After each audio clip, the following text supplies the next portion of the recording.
Welcome to our roundtable this evening, and we wanted to start off just by talking about what this is all for and what classical education is all about.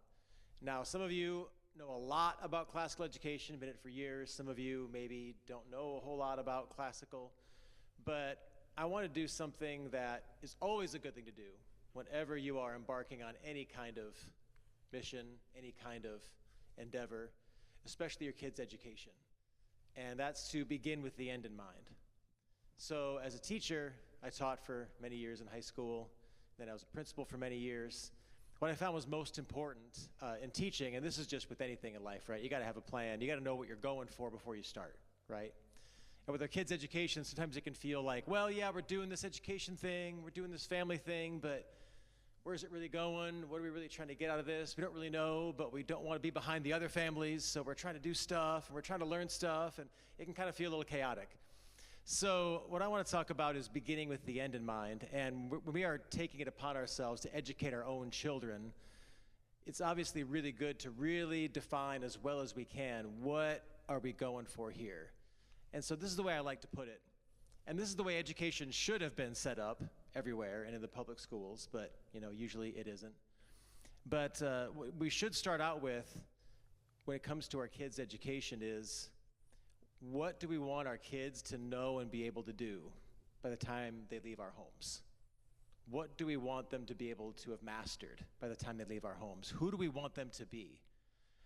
Who do we want our family to be? Who are we as a family? And so this might be a good thing to kind of get us warmed up here. I'll give you like a minute or two. You can talk with your spouse or if there's someone near you. Really quick, what are a few things that just pop off the top of your head? Like, these are things we want our kids to know and be able to do by the time they leave our home. Now, try to not focus on high school graduation requirements in this. We're talking about areas like relationships. What do you want your kids to be able to know and be able to do when it comes to having healthy relationships? Finances, spiritual life. Think about these realms of life that we all know are super important, we live in every day. What do we want our kids to be able to know and be able to do and master in these really important areas of life by the time they graduate? Let's talk about that for a few minutes, and then I'll have you guys shout it out back to me, and I think we'll all probably agree, but it's good to think about these things. So go ahead and talk about those with someone next to you, or maybe pull in somebody else next to you, it doesn't matter. What are the things we want for our high school graduates?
All right, it's probably long enough to think of a couple things, right? A few things.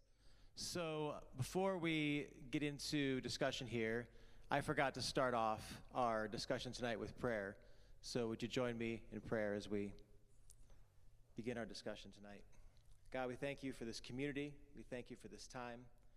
God, I pray you would guide this time, guide our discussion, give us clarity on who you've called us to be as parents, what you've called us to be as families, and we've called us to be as a community.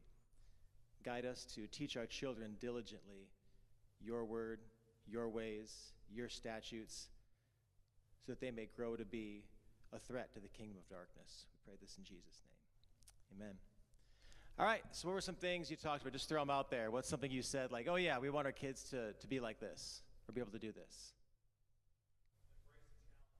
Embrace challenge. That's a good one, right? Like, we want our kids, I love the way this was put once, because a lot of times the public schools, what they were always focused on is we got to get these kids ready for college, right? College ready. That was always the rallying cry.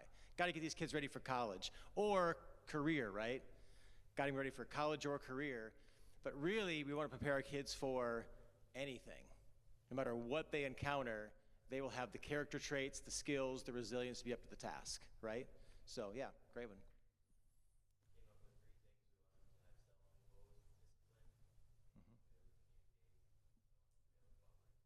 It's awesome. Self-imposed discipline, communication, be able to communicate well, and be able to cooperate well.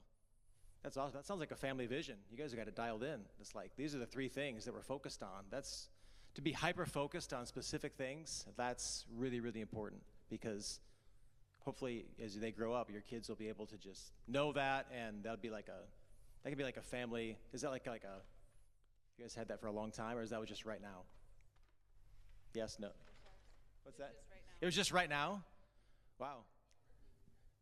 I was going to say, you should, that could be like on your family wall, and like you talk about that all the time, and like this is who we are as a family. These are the things we value. So, because I'm going to talk about that in a bit, is having family values and family, like this is who we are as a family. This is what's important to us. We communicate, we have self-imposed discipline, and we cooperate with each other, and that could be something that's part of your family culture. So that's awesome. All right, who else? Absolutely. We want our kids to love the Lord, right? Emily and I went to a homeschool conference once where one of the classes was called Harvard or Heaven. You know, what's the goal of your kids' education? Do you want them to go to Harvard? Do you want them to go to heaven? You know, I mean, both would be fine, but obviously, you know, what we want is our kids to know the Lord first and foremost. So I think we'd all say, after all of our education, all the endless hours of homeschooling and all that, if our kids know and love the Lord, we probably would feel pretty good about our kids' education overall, right? That's probably, you know, primary. And to be able to defend their faith, right? So what about this? Before you graduate high school, you have to be able to successfully defend your faith in like a mock discussion or something like that. Wouldn't that be a great high school outcome? Like, when you can defend your faith, that's like one of the check boxes you have to hit before you graduate from WRCC. Like, we put you in front of like a intimidating panel like this, and then we grill you with questions, and then you like defend your faith and give a defense, and like, he's ready. Let's give him the graduation diploma, right? But you see what I'm saying? When you have like, because this is how it should be, right? Like, we have this like checklist of like, this is what we want for a WRCC graduate. Loves the Lord, can defend their faith, can embrace challenge, can communicate effectively. And then when the kid can do all that, yep, you're good, you're ready to go. So when we begin with the end in mind, you see how that creates clarity for where we're going with education. So that's what I want to talk to you all about, is when you get clear on these things, the whole focus of your education becomes something that's even more of like a joy. It's instead of like, you know, we're trying to learn stuff, we're not always sure why, and we know we should, and oh, my kid's behind this kid in this subject area. Instead, it's like, we know exactly what we want to see, and we're training it every day, and that's fun. It can be really, really fun. And the other thing I wanted to say just really briefly is that, this is for the men, is that it really is the father's responsibility to have and carry that vision for the family as far as who we are as a family, where we're going with this education. And so the more that you can get with the Lord and develop that vision of what you want to see in your kids and share that with your wife and kids and lead that in the home and support your wife as she's supporting you in that, that's just going to be a blessing to everyone. Because whenever we've had struggles with our kids education-wise, whenever I took our kids under my wing for a couple of weeks, it's just a different dynamic when dad gets in the midst of it and works that forward, because that's God's design. God's design is for the man to protect, provide, and to lead. So I just want to encourage the men that I didn't always lead when it came to our household and when it came to our family vision for education. And that made Emily very tired and stressed and overwhelmed, right? And so as I've tried to step up in that area, I've seen her be able to relax and for it to be more of a joy for her and less of less of an overwhelming burden on her shoulders, because it can feel like an overwhelming burden, homeschooling your kids as a mom. And like I said, when the father takes on that mantle of leadership and direction, and is willing to take on the hard things when necessary, she relaxes and it becomes more of a joy. So with that, I'm going to have Emily talk about, what we're going for in classical education, what the end is and what the end goal is, which is the discipleship of our children. Now Emily's going to tell you why classical is the best way to do that. So. Well, I mean, there's a lot of ways to do it, but obviously we've done a lot of research on this. We've landed as a family on classical, and obviously you guys are all in WRCC, which is a classical co-op. So if something brought you here, or something brought you into classical. So like Shane said, classical education begins with the end in mind. So you're seeing, you know what you're going for, you know what the plan is. All of it has a purpose, and you kind of have to just, like, in some ways you have to kind of trust it and trust that it's going to come full circle in the end. So I want you to think about what was the last new skill or hobby that you learned. Okay, so maybe get in groups of, like, maybe mix it up a little bit. I think we should have some, I thought we might be out in the cafe court. So maybe get in, like, some groups of, like, 4 or 5, but have a couple, not just your family. So mix up a little bit. And talk about, you guys, it's okay, you can move. You can move and you can talk. Talk about what the last new skill or hobby that you learned was, okay? So think about that and get together, and then I'll ask you your next question.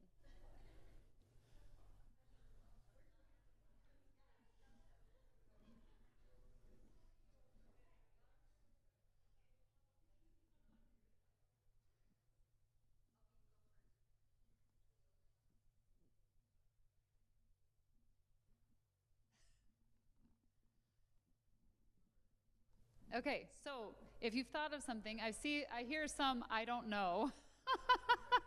You will think of things as we talk about this, because all of us are learning things, new things all the time. We all are. And the cool thing is, all learning pretty much follows the same pattern, okay, which is what we're going to talk about tonight. So, for example, I recently learned how to make sourdough bread, right? Yes, Shane's very excited about that because he really likes sourdough bread. Okay, so starting out, I was super intimidated. I knew how to make yeasted bread, but I was like, sourdough, it sounds hard. People talk about it like it's hard. You have to, like, feed this thing, and I don't even know what the thing is. Some people name the thing, what's happening. And so I didn't really know where to start, but I did finally decide, okay, I'm gonna do this. And I got to go to a workshop where this lady just, like, walked us through it step by step. And the first thing she had to teach us was what everything was, right? I had to understand, what is a starter? What does it do? Why do you need it? What even is sourdough bread? How does it become bread? So I was learning just the talk of sourdough, right? I had to learn what the terms. I had to learn what everything meant. I had to get new tools in my kitchen, things I didn't have before. I had to get them in order to make this bread because it utilized tools I had never had before. So now that you have a little more context, think again, what's the last skill that you learned, and skill or hobby that you learned, and what did you do first and where did you go first? You might have gone to YouTube. It's a good resource. Maybe you changed out an outlet in your house or something, but what was your first step? Oh, turn and talk, or talk to me. You can shout it out if you want. We're such a small group.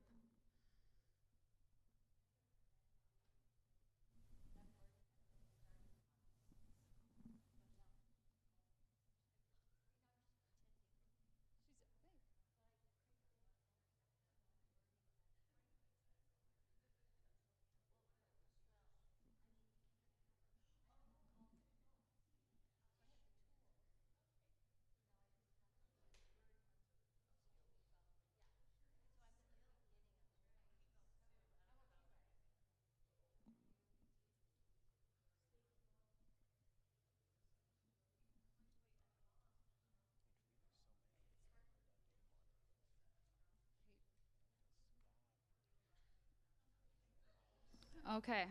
Has everyone had enough time, or do you need a little bit more time? Okay.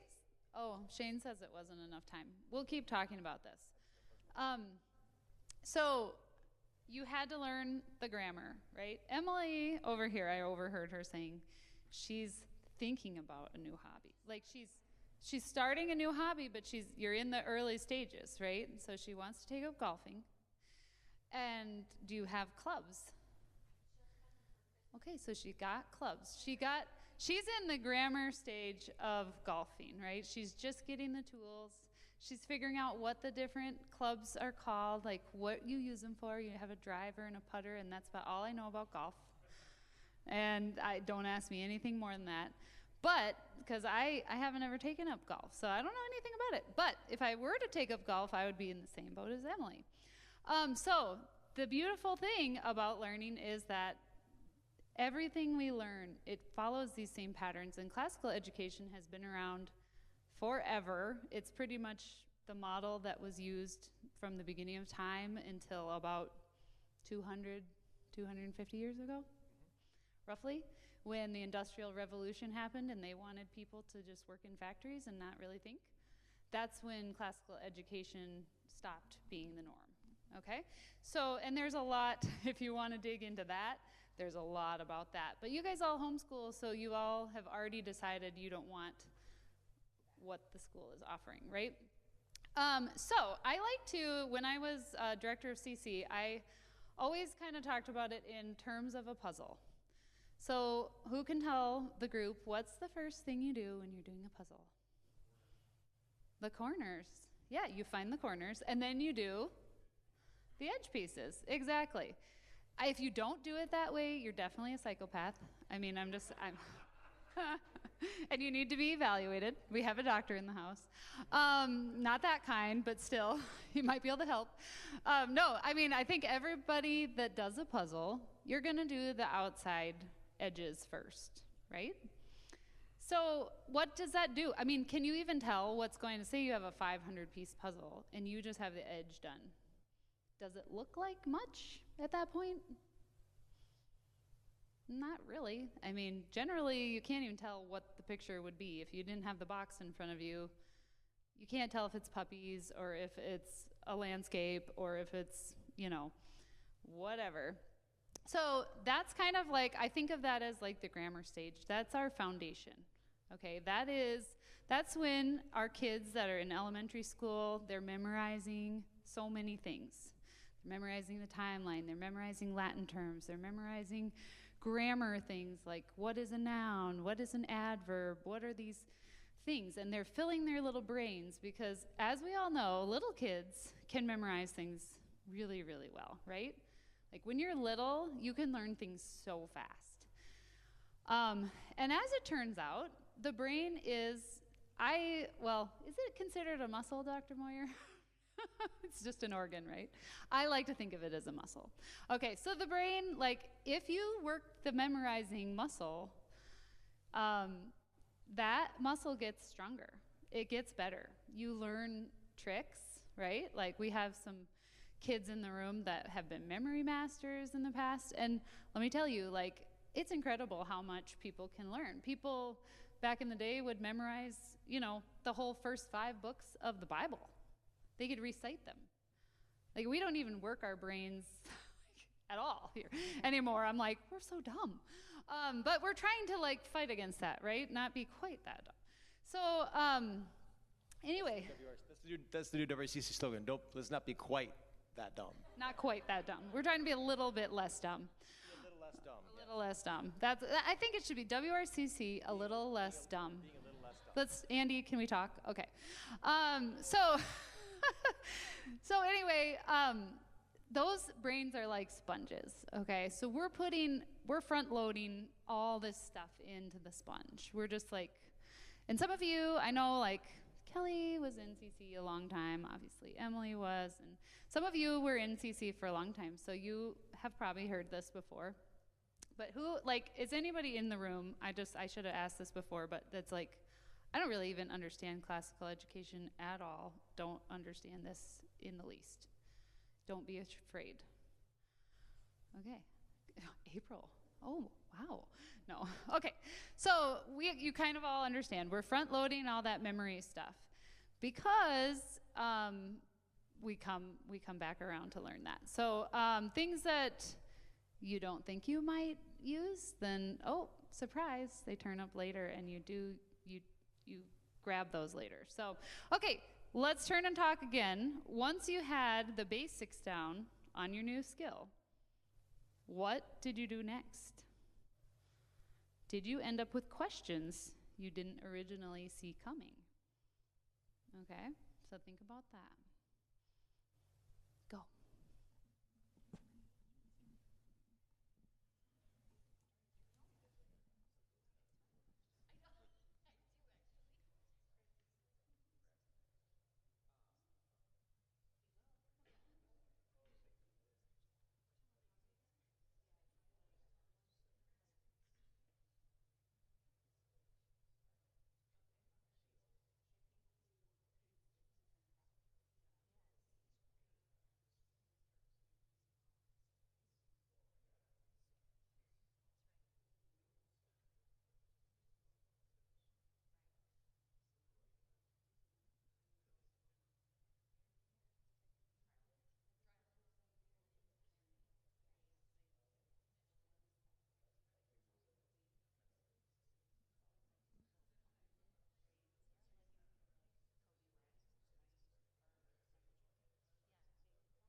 Okay, Shane says we're good.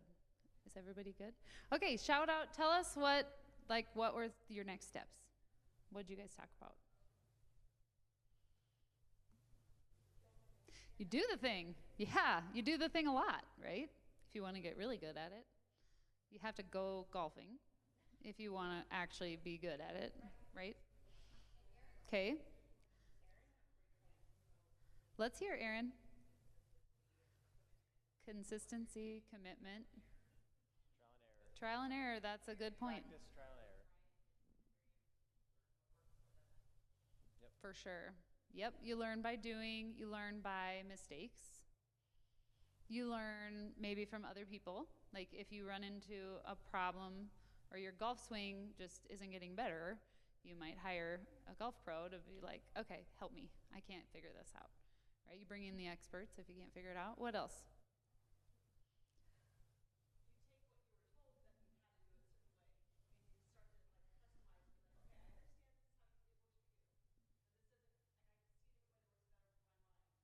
Sure. Yeah.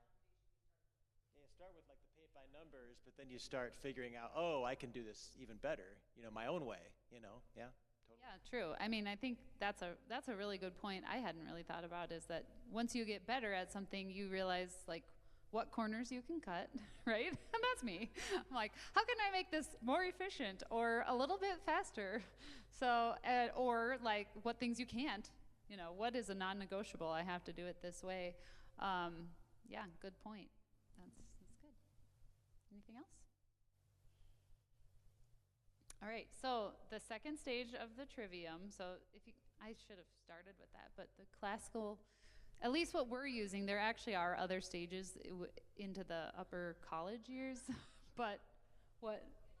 Oh, a little less dumb. I love it. I was like, what did I say that was so funny? Everybody's chuckling. Well, it's upside down. So. And it's upside down. I really like that. I really like that. I want that shirt, so just hang on to that. Don't delete it yet so that I can make the shirt, okay? And I learned how to make shirts. That's another thing I learned how to do recently. So, I mean, we're all learning things all the time. But, so the second stage is the dialectic stage, and that is where you start really asking the questions. You're doing it all the time. You're, for kids and their education, they're starting to actually dig into what the things they memorized are, right? So instead of just memorizing what is, what this word in Latin means, now they might actually start working on translating a Latin sentence, right? They might start looking at the words and start putting that into the, a formula to actually change it from Latin to English. Or they might start writing papers and actually, having to add an adverb or, who, which clause or something, these things that they've learned. Or you might be able to say, well, that's not a complete sentence because what does a complete sentence need? And they'll know because they memorized what a complete sentence needs, right? It needs a verb and it needs a noun. So anyway, all this stuff. But actually, I might have misspoke, but we'll just forget about that. Okay, so at that point, you are, in our puzzle analogy, you are beginning to work from the outside in, right? You're starting to put the pieces together. Things are starting to look, you're starting to see some images come together, right? Kids are starting to have those aha moments, like, oh, that's what that means. Or they might watch, if you pay attention after starting classical education, movies and books, like, I was having so many light bulb moments that I never would have put together. I think Mr. Peabody and Sherman, who's seen that movie? Okay, so there's like all these historical references in that movie, and I was really dumb with history. I did not have a good history education, and I think if I had seen that movie prior to knowing the history timeline, I think most of it would have gone way over my head. I don't think most kids would even know what most of those things were. But because I had all that stuff in my head from these CC songs and stuff, I was able to go, oh, that's cool, I know about that, oh, I know about that. And it was really, really fun. And your kids will do that too. They'll be reading a book and they'll say, oh, that was at the same time period as that, because I know that those two people lived at the same time, and they start to kind of put those things together. So that's called the dialectic stage. And yeah, at that point, this is like in their age range, like as far as school. And granted, these stages, like, we go through them as adults. So like, you don't have to be in elementary school to be in the grammar stage. But as far as it relates to how our WRCC program is set up, the elementary years would be the grammar stage, and then as you move into like upper elementary, middle school, early high school would be the dialectic stage, or sometimes they call it the why stage, where kids start asking the why questions. And you'll see kids start to challenge their faith at this point too. They're gonna start thinking about, like, is this real? Do I believe this? You've been telling me this, but I'm not sure if I believe this or not. And it's a great opportunity to just study it. Like, study for yourselves. I'm not at all threatened if you want to study Christianity, because I 100% believe you're going to come to the conclusion that it's the truth, because all the evidence is there, right? So that's kind of what that looks like. All right, so then, now just shout out and tell me, when do you know you have a skill mastered? At what point are you like, I'm a master, got this? First one that comes to mind for me is, I know I have something mastered when I can show somebody else how to do it well. When I can teach it to somebody else, I've got it pretty well down. Not to say, when we say master, we don't mean you're perfect, because no one ever does anything perfectly. But it means that you could do it in your sleep. Like, this is something, or you could, Emily and I probably aren't in this category, but you could get up in front of people and talk about something for hours just without any preparation. We did prepare, by the way, but if you can get up in front of people and just talk for hours about a certain topic, you've got mastery in that topic if you can teach it to others. And maybe if you can produce new information about it, like if you can write about it or make a book about it, So Yeah. Any other thoughts on that? I guess he just answered the question. No? might be others. Yeah, so at this point you're teaching it, or you've shown mastery. You don't have to pull up the YouTube video anymore. You now know how to change out that outlet, or you don't have to have the Golf Pro helping you anymore. Like, you know how to play the game, you know how to keep score, you know. Emily's teaching the Golf Pro. Yeah. So once Emily's the Golf Pro, then she'll know that she's mastered it. So we'll wait for that, Em. We're waiting for you to become a Golf Pro so that you can teach other people. Yeah, exactly. Yeah. So in life, this looks like, of course, teaching or coming up in front of a group, showing someone else, maybe writing a book. In school, this might look like debates, things like that.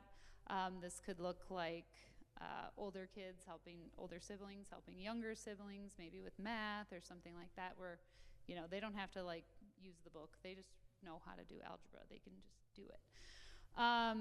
This looks like, yeah, like debate, defending their faith, apologetics, that kind of thing, where they can think deeply about a subject and think through all the pieces and be able to defend and teach or explain whatever it is they're talking about. Does that make sense? Yeah. Okay. So now, just a little food for thought. I'm going to look at the clock. Okay, we're right on time. So if you bought a brand new puzzle, would you trust that all the pieces are in the box? Yeah. Okay. If you bought a puzzle at Goodwill, would you trust that all the pieces are in the box? Would you be, if you're like, you're doing the Goodwill puzzle, you're maybe a third of the way in, and you're like, I'm sure I don't have this edge piece. I don't have it. I know it's not there because I can see all the pieces in front of me. It's not there. Are you going to keep doing that puzzle? I don't do puzzles, so I need to know from the puzzle people. Are you going to keep doing it, or are you going to be like, to heck with this thing. I'm going to get a puzzle that has all the pieces and not waste my time? It'd be super disappointing, right? To like, you get it all done except for one piece. Like, do you want to spend hours of your life doing that? So I like to think of classical education. It's the tried and true. It's the puzzle in the plastic, okay? All the pieces are there. Like, this has been working for a really, really long time. A lot of times we see things like, some things feel really hard. I'm not gonna lie. There have been moments in our homeschooling journey that I was like, I just want to send, especially one kid, I was like, I just want to send this kid to school. Like, I'm done. I'm done with him. He is just, I can't teach this kid. So if you're in a hard place, like, you're not alone. Like, all of us probably have been in a hard place with one of our kids at one point or another, or we will be soon. If we haven't been, we will be, because it is hard. It is really hard, and there are times when you feel like, oh, what is the point of all this, right? Like, does this even matter? You know, we're supposed to learn Latin in elementary school. Like, does it even matter? What good is this doing us, right? But I'm here to tell you, like, it really does. When you put the time in on the front end, and honestly, you don't have to put in that much time. It's really not as hard as it seems, and the beautiful part is we're in a community where we can all help each other with this. Like, you're not doing this alone. And so, you know, if you put that time in the elementary and they learn this stuff, they learn the timeline, or they learn these history snippets, or they learn the parts of speech, it's great, because when they get into high school, middle school and then high school, that stuff is already there. So then when they read their book, they're not trying to remember the names. They already have that. They've already memorized that. They just are learning all the other stuff that goes around it, right? Does that make sense? One thing I thought was really cool and interesting that I noticed a couple weeks ago, because I was subbing for Eli's history class, and then I had helped Ezra with his history. So Ezra's in 6th grade, Eli's in 11th grade, and their books are almost the same. I mean, they're not, but the units are the same thing. It's world history, and in middle school, they're going through all the same things, all the same historical events that the high school is going through. The high school goes more in depth, of course, but how cool is that Ezra got all that foundation now, and then when he gets into high school, he's already got a super good framework for all that, and he had elementary school. I mean, it's all laid out for you. So it's really cool, and then so many more of those light bulbs can happen because you're repeating the same thing over and over again, and when that happens, just like when you learned your new skill, you do it a whole bunch of times, right? Once you do that thing so many times, you can do it without thinking, right? Like now I can make my sourdough. I do look at my recipe because I forget the numbers, but I don't really have to think that hard, right? I know if I do these things, it's going to turn out. I don't have to stress about it or worry about it. I'm just going in, shaping my loaf. Shane thinks that's a funny thing to say. I'll be like, oh, I have to shape my loaf. She has all these new terms and phrases with making sourdough, and they just no, I got to do some, what is it when you pull and... Yeah, she's like, I got to feed my starter, then stretch and fold, then shape my loaf. I'm like, what is going on? Yeah, so I like to keep him on his toes. He doesn't know what I'm doing. But, when you just start to see all this stuff come together, and you see how beautiful it really is. So, I think it's about time. Yeah, it is. Perfect.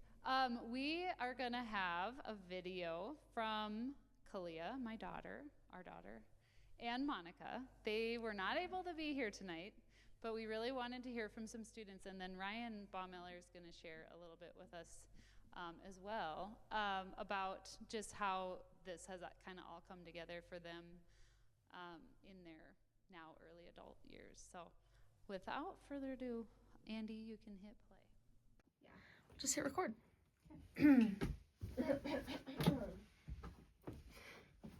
This feels ridiculous. I know.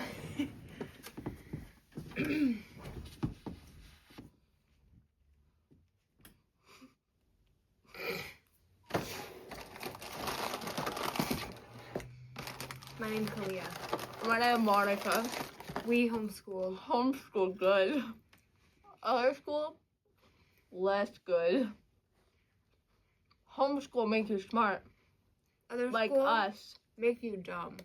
Like dumb people. Don't be dumb. Mm-mm.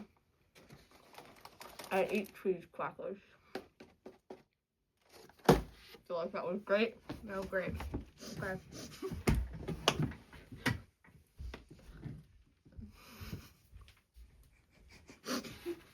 Hi, I'm Monica Whitman. I'm Kalia Heilman. We are both 18 years old and we just graduated high school this last spring. And we just wanted to talk to you guys about what our education looked like through middle school and high school, and even before that, just with the classical education and how that is helping us in our life today. Mm-hmm. Yeah, so the first thing I kind of wanted to talk about is the memorization aspect of it. A big thing growing up in classical conversations for us was learning how to memorize things, and that's something that's really focused on in classical education, and that's been super helpful for me. I've been in college this last semester, and there's so many classes that require me to just have things down in my brain memorized, and so that foundation of learning how to memorize things at a young age has really helped me with that. Yeah, for sure. It's definitely a big part of just being coherent and conversant. And another big part of that was we were trained to do debates and do all this stuff, which really just helped us with articulating our beliefs and being willing to have hard conversations with people, but also work on preparation and being thoughtful about what you're saying and not just spitting stuff out. So that was a really good part of that education as well, was just the different aspects that we got to learn about, and the different ways we were pushed. So in debate, which was something that initially was definitely very uncomfortable, But through that, we were able to learn and grow as people and also better understand the world around us by just knowing how to talk to people. Yeah, absolutely. And kind of going along with that, responsibility was a big thing that I learned through my classical education, not only because, especially in Challenge in CC, I was responsible for the work that I was doing, and I had to show up and I had to have things done, and there was nobody holding my hand through that. I had to take accountability. So, you know, if I showed up for a debate and I didn't have my work done, my partner was left to do it by themselves, and then I had to pay those consequences. And also, being in a classical education allowed me to have a job while I was in school, and that taught me a lot of just workplace and general life responsibility as well. Yeah, for sure. That's been a really big part of my growth as a person, just being able to have that, like, to step out and say, yes, I'm in school, but also I can balance it with work and be learning with that too. So that's really good. I also think a big thing is cultural understanding, and having a job is a big part of that, but also just what we were able to learn in a classical education. The focus on history and literature and being articulate was something that was really helpful for me, and I think just helps me to approach life because I know what came before me. I know what the world looks like and why it looks like it does. And I'm willing to have conversations with people about that. And I'm also always trying to learn more. Yeah, absolutely. Another thing kind of going along with that, just learning more things about the world, is seeking truth. That's something that you really are focusing on in classical education. Like asking questions, knowing why something is the way that it is, and just learning to not accept everything people say to you as truth, but to actually evaluate it against evidence and against experiences you've had and what you know, and really to just be inquisitive about life and about the deeper meaning behind everything. Yeah, definitely an overarching theme that was just really helpful for, I think, both of us throughout our homeschool and classical education was just the theme of critical thinking. And like, it is your responsibility to figure out problems, to solve things. And that's really hard initially, but also it teaches such good things, whether that's in work, whether that's in school, whether that's just hanging out with people and just trying to have responsibilities. Critical thinking has helped us everywhere. And so that has been such a powerful part of having a classical education. Yeah. So, yeah. Absolutely. So I hope this was helpful for you guys. That's just a little bit of what we kind of learned through our classical education and how it has benefited us in our lives. But yeah, thank you so much. Thanks.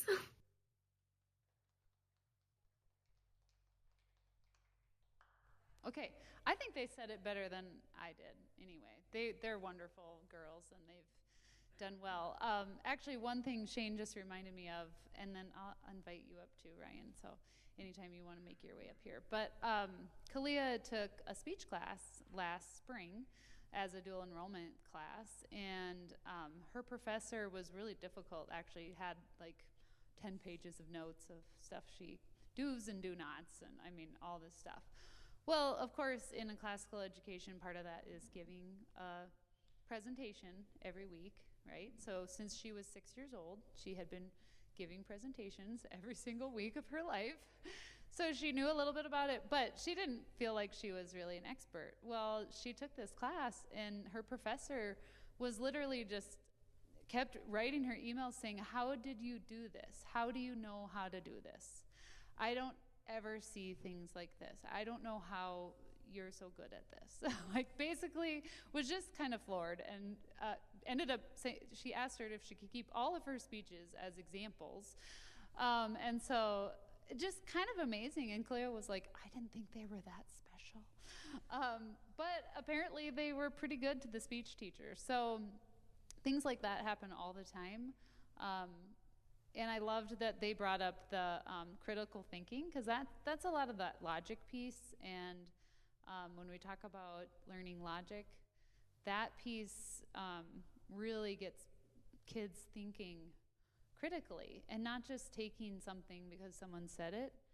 Because I think we all want our kids to not just read an article and believe it, right? Because anymore, I mean, now with AI, like, we don't even know if this is a person actually that lives. Like, it could just be a figment of AI. And so it's so helpful when they have that critical thinking muscle built and they're able to go, I don't think so. That doesn't add up. Or I know what a fallacy is, and that's a fallacy. Like that doesn't add. So yeah, with that, I'll turn it over to Ryan if Ryan wants to share a little bit about. How's it going, guys? I actually didn't really know I was going to be doing this until today, so I don't have too much prepared. But I thought maybe really quick, if anybody has any questions related to the later years of doing classical education, maybe I could answer a few of those or something like that. Miss April.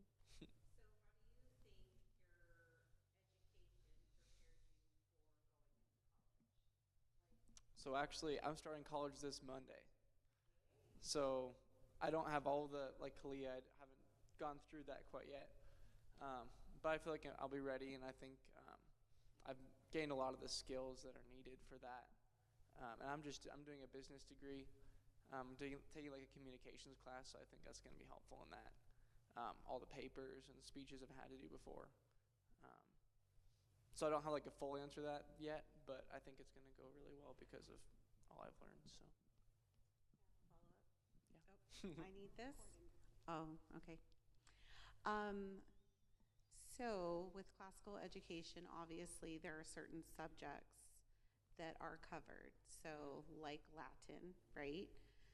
Do you feel that it's not valuable even though you're taking a business degree?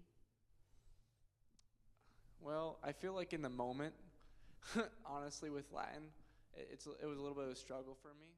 But looking back after doing Spanish and stuff, it was a lot more valuable going back and seeing the roots of things and where things came from and words, and you kind of connect a lot of dots doing that. In the moment, I think I didn't enjoy Latin very much, but later I kind of realized the value of it. So. Do you feel nervous sitting up here talking to everybody right now? Just a little bit. It's not too bad. So I can guarantee you most high school students can't stand up here in front of adults and talk like this. It's totally not normal. So he's a little less dumb than the high schoolers. Toss it a little bit. Any other questions, anybody?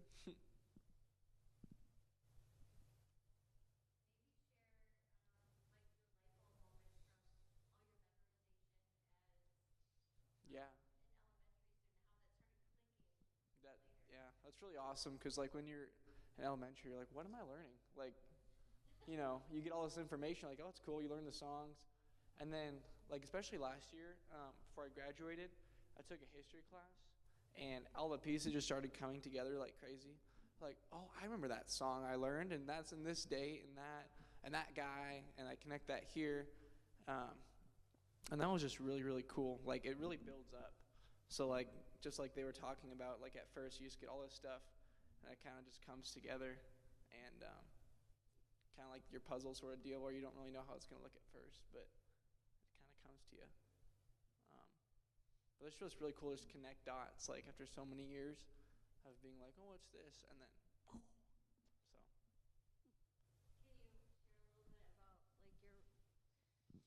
Can you share a little bit of his mom? So I'm putting him on the spot. Can you share a little bit about maybe your faith walk, or you're being able to share your faith with others after? Yeah. Well, I think with classical education and Christian way, you're equipped really well for the world. Compared to if I went to public school, I would not be where I am in my faith right now. And learning apologetics, being able to defend your faith is a very important thing. And I've had a couple opportunities I've been able to do that. And I credit that a lot, just my education and my parents' choices for me. But God is faithful, and He showed me so much through my education, and it's really beyond value, I guess.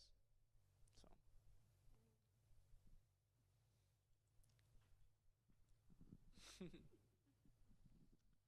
So if you could talk to yourself that, you said you didn't like Latin. What would you say to yourself now to give yourself encouragement to stick with it? Because, you know, we have students who like, why do I have to take Spanish? Why do I have to do Latin? Why am I memorizing this? And they get tired of hearing me say, just trust me. You need to trust me and just do your schoolwork. What was the best encouragement for you, or what would you say to yourself now about sticking with it when you don't want to learn a subject? That's kind of a tough question. Sometimes you just kind of got to look for the future and just have faith, obviously, in like what your parents have chose for you. Like, they've gone and done the research. They know, and your teachers, like, you know, they know how it's going to turn out for you, and you kind of have to trust that. I don't know. It's kind of a hard question. I don't really know what I would tell myself in that. Did not like Latin, to be honest with you, but it also taught him discipline because That's true. he stuck with it. He did it, and I think that in itself, he taught himself he can do hard things, and the perseverance from that, and then later on seeing, like, when we would drive by somewhere and he would see a Latin word, you know, outside of a doctor's office, or I don't know, just random things, he would start connecting the dots, and I could see him have some, like, where he was like, okay, I did that, you know, and it's clicking, and you can speak for yourself, but I know it says your mom, and of course, some of your Latin, I don't even think they used those books in this program. They were very, My Latin books like, were college level books. Very, very dry. That's not It was used. called Henley Latin. Don't do Henley Latin. It's not Don't do it. in this co-op. We had this joke in our class. We wanted to burn our Latin books because They were at very the end hard. of the year. And I think, I don't know what Latin they're teaching, you know, WRCC now, but I would think it's a lot better than what I did.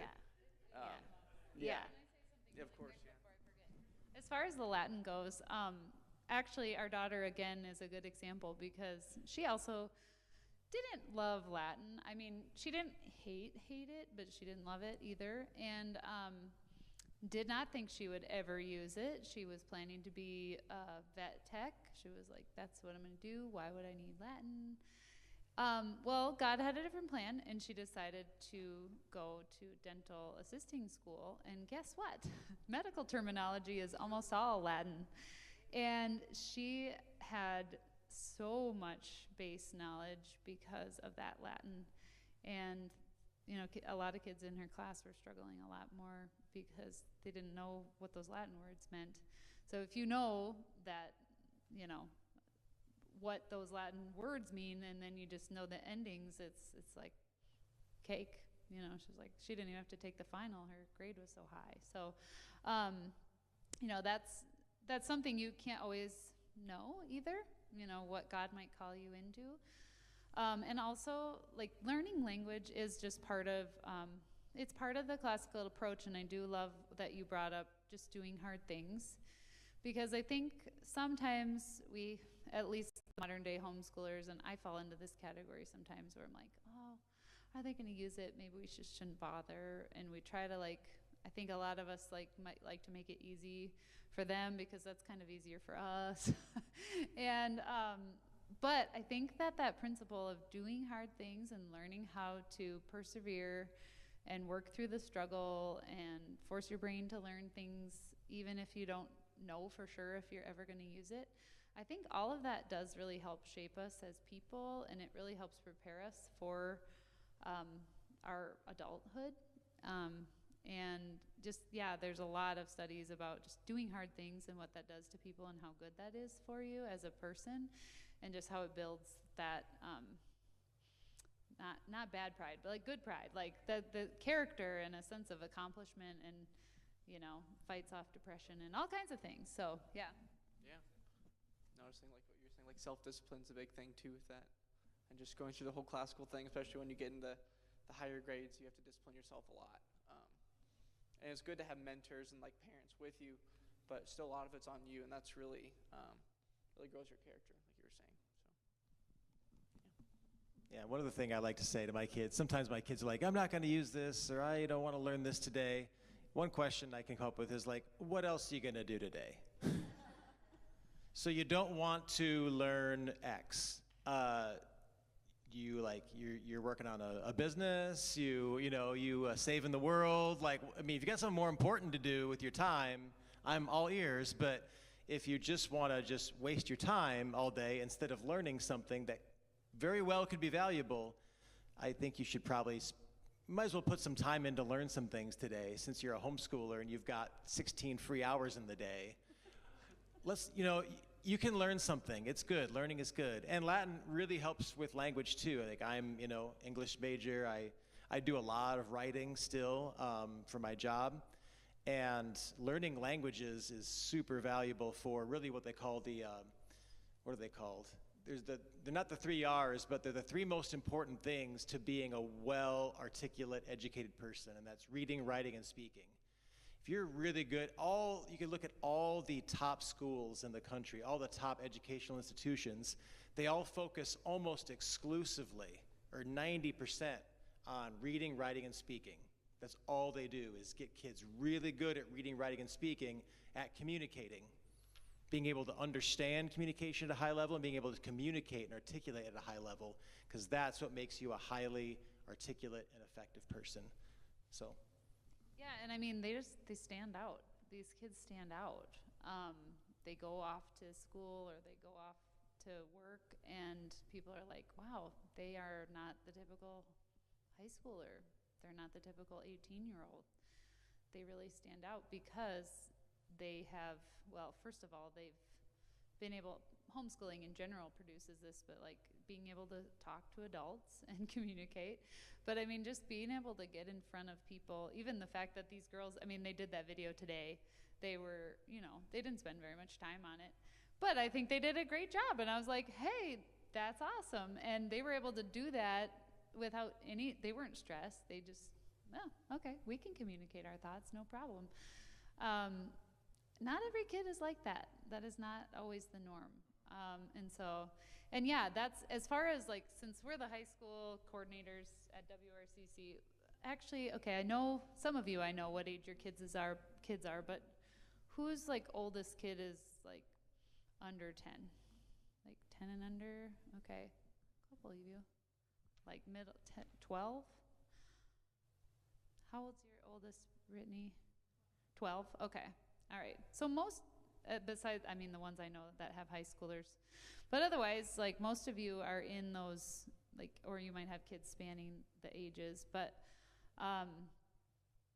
where was I going with this? I lost my thought. I'll rescue you. I'll talk for a few seconds, then you'll remember it. So I remember, again, I spent many years in the public schools before I repented, but I remember Emily saying that our kids in CC, they get up and they do a speech every week. Every week they're getting up in front of people and speaking in public. And I said, that is so smart. Wow, is that smart? Because I remember my first speech in front of people was in my sophomore high school English class. And I was terrified and not good at it. And I remember my daughter Kalia speaking very articulately, giving a very good speech at 10 years old at 4-H. And I'm like, this is so much smarter than the path that I chose. So I'm not sure if that helped you or not. So you still can't think of it, okay. But it is still a good point, so. It might be time. Let's see. Does anyone have any thoughts? Some of you have been doing classical education for a long time, so if anyone has anything that they want to share based on this stuff, I think we're going to take a break here really soon. Yeah, sure. So this is our first year in classical homeschooling period. How did you feel about like your confidence around peers, like not necessarily other, co-op kids, but just with people in general that were your age? Did you feel like you were educated and could like hold your own with them, or did you feel like you were advanced or behind, or kind of? I felt good. Like, sorry. No. I felt good. Like, I feel like you learn a lot of social skills going to co-op once a week versus homeschooling and having nothing. So I feel like totally fine talking to people. I just had a job for a while. I stopped to go to college, but just having that foundation really helped. Because, people think like homeschoolers sitting in the corner, won't talk to anybody, got social, but that's really something I really liked about co-op is that it really protected me from that. And not that I'm saying that, homeschooling your kids 100% at home is wrong. Just, that's, for me, I learned a lot, and I was able to have better conversations with people and articulate thoughts better and all that sort of stuff. So, yeah.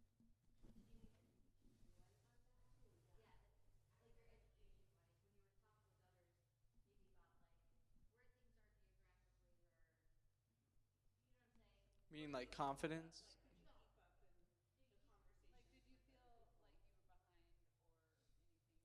Oh, yeah. No, not really. I think I usually try to stay on top of my work, and that's another self-discipline thing with co-op is like they're saying, you have to get your work done by Monday, or at least try your very best, and that self-discipline really helps. So that when you come to class, I'm prepared usually, and I'm ready to talk with everybody else.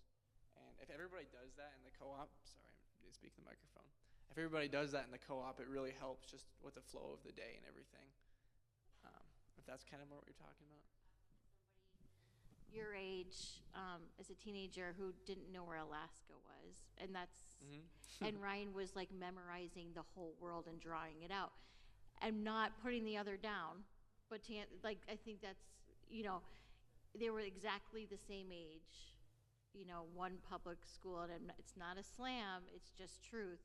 And Ryan came home and he's like, Mom, and it wasn't like, he was actually concerned, they don't know where Alaska is. And I'm like, no, that I think is what a little I asked shocking. him is, I asked him, if you could live in a country that wasn't U.S., where do you live? They said Alaska.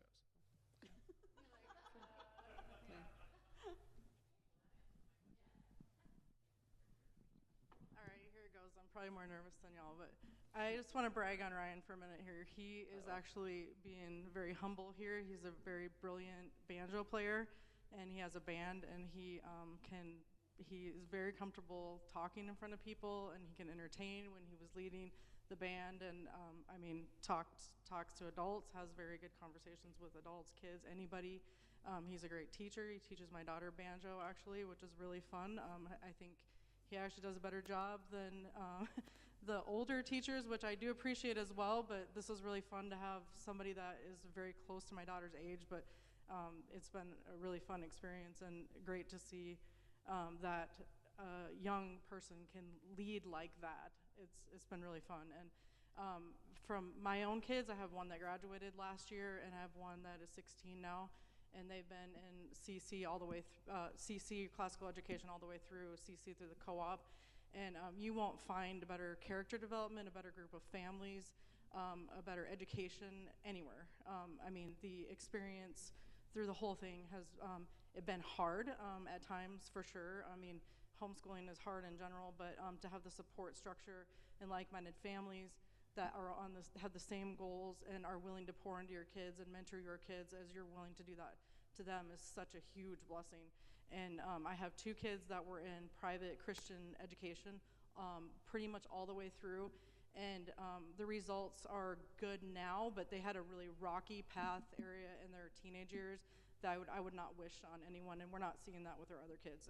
They have peers that they are great influences. They can hang out with the guys and the girls together, and there's not a bunch of weird drama going on. You have some liking stuff, but nothing crazy. It's been amazing. I love these kids. They're just incredible. And so if you want that path for your life and that type of community, this is it right here. And I can say, the results are there. Emily's telling you too. You can see it right here with Ryan and the girls doing that video today. They're more than comfortable doing stuff like that. You can talk to any of them. They'll answer your questions. They're awesome. And like I said, I'm probably a lot more nervous than they are because I grew up in public school. So, this is all new to me. So, yes. Yeah. Same with Shane. I'm also public school, and so it's been a long road since then, but we've caught up. But I was going to say to your question as well that, and again, I did teach high school English for a long time in the public schools, and I loved it. And there were many bright kids that I really enjoyed, for sure. But then it was really fun last year to come back to teaching English for the first time in 10 years. I was back in the English classroom teaching at WRCC, and just night and day difference. The maturity, the articulate conversations we had, the mature conversations we had, the work ethic, just the ability to think between the homeschoolers and the public school classes. It was just like, again, it was night and day. It was like very refreshing. And just the spiritual environment. Obviously, in the public schools, God isn't really allowed there. But, when we're talking openly about the gospel and Christ and the Bible, connecting it to literature, it's just night and day experience as far as just how healthy and wholesome and joyful. So I think we'd probably take questions from folks, right? Well, I had on the schedule a break. Do you guys want a break? Do you guys need a break? Okay, let's have the question. You can take a break if you want one. Just go take a break. We can take questions. I'm wondering how homeschooling, classical education homeschooling affects applying for college. And it's not that we want whatever God's will is for our kids, and maybe that will include going to college, and maybe it won't. But just for you guys with Kalia just gone to college and Ryan, is it harder because you've homeschooled, because there isn't grades perhaps that are produced by a school? I know in the UK, people who homeschool often put their kids into public education for the final 2 years so that they have, I guess, official transcripts of exams, etc. So just wondering here in the US and what your experiences has been on this. Do you want to answer or you want me to? I can answer first. I can tell you a few things. Colleges don't really care about grades for the most part because they're meaningless. Colleges know, like a 4.0 student at one high school could be a C student at another high school. Like A doesn't mean anything. Like it means maybe you did what the teacher asked. That's what it means, essentially. So homeschoolers do great getting into college and things like that, because colleges are going to look more so at things that they can compare across schools, like ACT scores, things like that. And the higher level colleges are going to look more so at things that the student is doing in their personal life. Like, are they impactful in their community? What have you done? What things have you started? Are you a leader, in your youth group? Or things like that are much more important to the higher level colleges than whether you have a 4.0 or whether you were homeschooled or not. And also the ACT score, that's something you can compare between schools. So if your child has a strong ACT score, that's going to mean a lot more than any kind of transcript. So, and I've had conversations with state schools, colleges, things like that, and I got them to pretty much admit they pretty much take anybody. Like, there really is no academic standard by which you'd let a kid in. They'll take your money and they'll take you. Maybe if you got like a 12 on your ACT, they'd say, hey, study up a little bit. But I mean, it's not rigorous to get into any kind of normal college, so to speak. So did you have anything to say about your experience? Not really. I just started, but my college is 100% acceptance rate, so I can't say very much. But Yeah, and I will say Kalia did apply to SDSU and the University of Wyoming, and they accepted her before she ever took any tests of any kind. So she hadn't taken the ACT, she hadn't done any kind of standardized tests. And she had no high school transcript. No, ours, well, right? our homeschool high school transcript, which was like, I mean, she had like a 3.93, but it's all. We made it up. Basically, we made it up. I mean, you basically make it up in a sense, because you're kind of like, well, I mean, when we evaluate our kids as far as doing that, I'm like, well, did they put in the effort? Did they learn the material? And most of us kind of make our kids, at least our approach at home is like, well, you keep doing it until you master it. So eventually you should end up with an A because you've mastered the material, right? So you don't graduate. That's what an A should be. You don't get an A in geography if you can't name, you can't tell if Alaska is a state or a country or know where it is. So once you have that mastered, then hey. But actually, ironically, the school she ended up going to is Lake Area Tech in Watertown. They actually had a lot more difficult requirements for admittance. So I thought it'd be the other way around, but it was actually the tech schools that had a little bit more difficult process. And so if you have a kid getting close to 11th grade, I would highly suggest if they think they might want to go anywhere, to just take the ACT in 11th grade, because then when they want to apply for college or tech school, their the fall of their senior year, they have everything done and they're not scrambling like we were. So we learned that the hard way. But yeah, no, it's really not. It's not anything you got to worry about. Yeah, and just as far as scholarships and things like that, because that's another level, is like, can they get scholarships, or can they, and again, scholarships mostly is going to be based upon things like, their essays, their interview, things like that, which again, what sets a student apart in those categories is what kind of person they are, again, whether they've, been a leader, what kind of life they lead outside of school is actually much more important when it comes to those kinds of things, because Kalia wrote a lot of essays to get scholarships because they're looking at the essays. How do you stand out amongst this sea of 4.0 students out there? You know what I mean? So. Right, and also just on that, just 1 second, Sarah. My niece actually wrote just a basic LTW essay and won a contest throughout the state, the Right to Life. They have an essay contest every year. And she was like, it was so easy. I just wrote an LTW essay. But everybody was so amazed because kids in high school don't know how to write an essay because they've only done it once, maybe. So I would also reassure you that this is not new. I was homeschooled full time and I graduated back in 2002. And I didn't do a CC co-op, but I did a co-op. And everyone in my graduating class at my co-op got into the college they wanted. It was no problem. And at least when I was graduating, colleges were actually looking for homeschool students because they are often better students. They're used to being responsible, they're used to their own work, and there were a lot of studies out, at least back then, that they were actually targeting homeschool students because they found that they were more successful in college. So it's been a long standing where colleges have a way for homeschool students to make a way. And it's just becoming easier and easier the more popular homeschooling gets. And actually, I just thought of the thing that I forgot. There you go. One of the goals for high school is we really, as the administrators, we really want to see the kids really taking that ownership of their own education once they get into high school. So we might, we would love to see in that elementary, of course in elementary, the parent is very heavily involved. You're telling them to do their work, you're helping them do their work. Middle school, they should start to be a little more responsible for that. And our hope would be that by high school, they really just wake up, they do their work, they do it high quality. And I mean, honestly, I can say this year is the first year, knock on wood, is this thing wood? Our 2 high school students are doing that. They're doing their work. I'm not having to do much with them. And it's wonderful. So homeschooling high school can be really, really, really wonderful. And my kids are fun.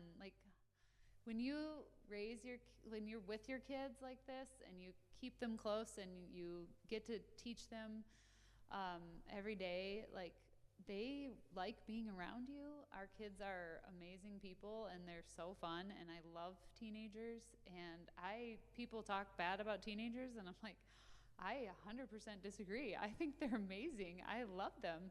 I want to be around them all the time because they make me feel young because I'm feeling old nowadays. But, it really can be. I mean, our kids, they're each other's best friends, which you guys are all homeschooling, right? But sometimes we get discouraged, and I think just remembering there's a lot of benefits to homeschooling, even on the hard days when we feel like, I just can't do this with this kid anymore. Why am I doing this? I should just send him to school. There's so many things that you can't quantify that homeschool is amazing for. And I would just encourage you to stay the course because the fruit is really, really beautiful at the end. And it's not a guarantee. It's not a slot machine. You don't get to... Well, slot machine isn't a guarantee either, but I mean, it's not like 100%. I put my money, I homeschool my kid and they're going to turn out this certain way, but by golly, you got a lot better chance of having kids that grow up and don't go way astray and can think and can work all those things. Yeah, it's your best shot for sure. My favorite homeschooling story that I tell other people who don't homeschool is Emily and I went to Florida last May for a little vacation. We left our 4 kids at home, which was awesome. They handled themselves really well. And of course you wonder, we didn't worry about this, but a lot of parents, are our kids gonna throw a party when we're gone? They're gonna grab some alcohol? What's gonna happen? They invited parents to our house to hang out while we were gone in Florida. I just took a kick out of that. It's like they didn't try to keep parents away and invite friends. They invited parents to hang out and have games with them while we were gone. So that's, if you ever think why am I doing this? That's why. Because we just had friends who had the other thing happen. They had a high schooler, invite some kids over, and it wasn't good. So it wasn't their high schooler, but anyway. But yes, you will see as they go older, someday you will see exactly why you're doing this. So whenever you're having those tough days, remember, someday you will see exactly why you went through this, and you'll be very, very, very glad you did. So more questions from the audience, perhaps?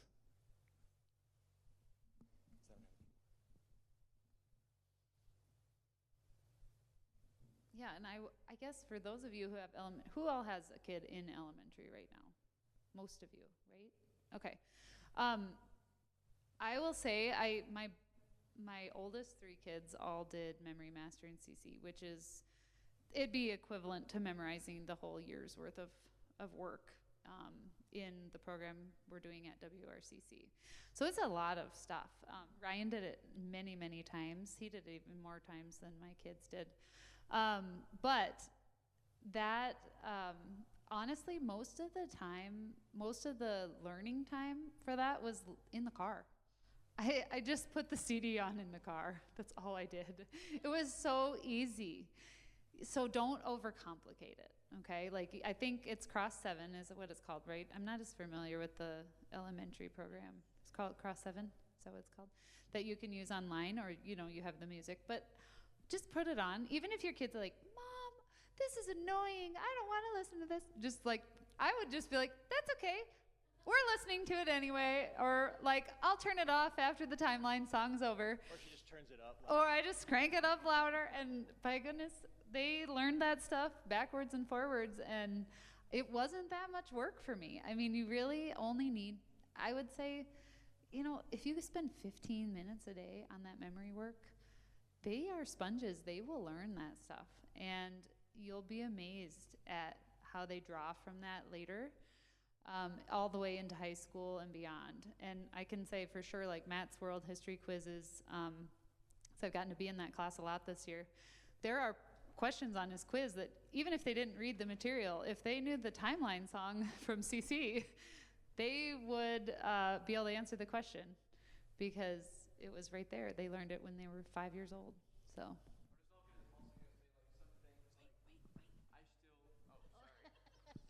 Some things stick with you for so long that you learn when you're little.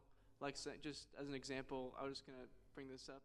I can still name all the U.S. presidents in one song. I learned that when I was 7 years old, and we did it over and over again. But it's not a bad thing to know. And then you can say it to somebody, they're like, "Whoa, how do you know that? That's crazy." Or if I start playing the old timeline song from when I was little, I can pick it back up and say it, and then I can oh, well, I read about that, and and you connect dots later. But it's just fun because it really sticks with you. It does. It really does stick with you. I've gotten to, my kids have wowed a lot of people with the presidents too. They're like, what? And it helps in Trivial Pursuit. I'm just gonna say, it came in clutch for me this last weekend. So, just name saying. a president who, and then. Yeah, yeah. Oh, I got one. Yep. I got it. Yeah, I have to sing the whole song in my head, but still, I got it. It's in there somewhere. Yeah. Do you guys have? Are there more questions? We were gonna bring up. We were gonna have a break. So do you guys need a little quick break? Go to the bathroom, grab a cookie. We're not probably gonna go till 9. So if you want to keep trucking, we can just keep trucking. Do you want to come up? I don't know if you have more thoughts to share. And Andy, are you able to come up here? Because Shane and I have done a lot of talking. So if you guys want to come up and you share any thoughts that you have, we'd love to hear from some other people too. Yeah, and you have questions about, WRCC in particular or community issues in particular, we can take those as well, not just homeschooling or classical education in general. So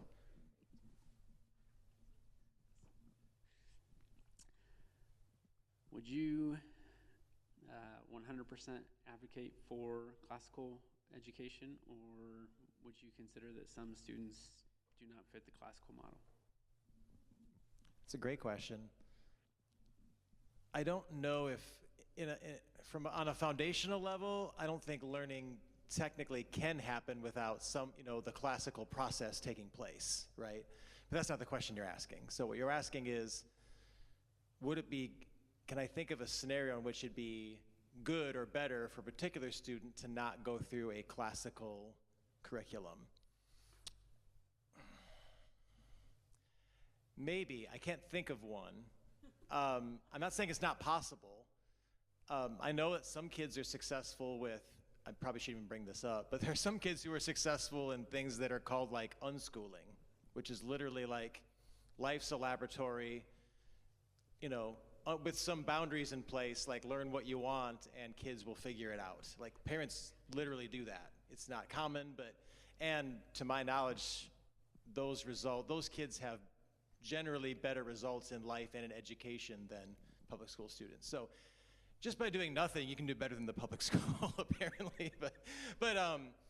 I've been in the public schools. That certainly is not a classical model. It certainly doesn't work as well. I saw kids in high school who are still in the grammar stage. They're still stuck in the grammar stage even in high school and can't even produce information or new ideas. I have to think about that one for a while because, it's okay. Well, you can go first. Okay. Well, I do know back many years ago, somebody I was in classical conversations with had a student who definitely had learning challenges. She was not at the same level as her peers, but her mom spent a lot of time helping her, and they stuck with it all the way through, and she did amazingly well. And even I know people who have had therapists and doctors and other people that thought they, said, well, this kid's never going to be able to graduate high school or get a GED or, do X, Y, Z. And they've done it. They've overcome a lot because, and it takes a lot of diligence. So that can be true. And I would say there probably are maybe those few rare kids that maybe it really doesn't work for. I don't know.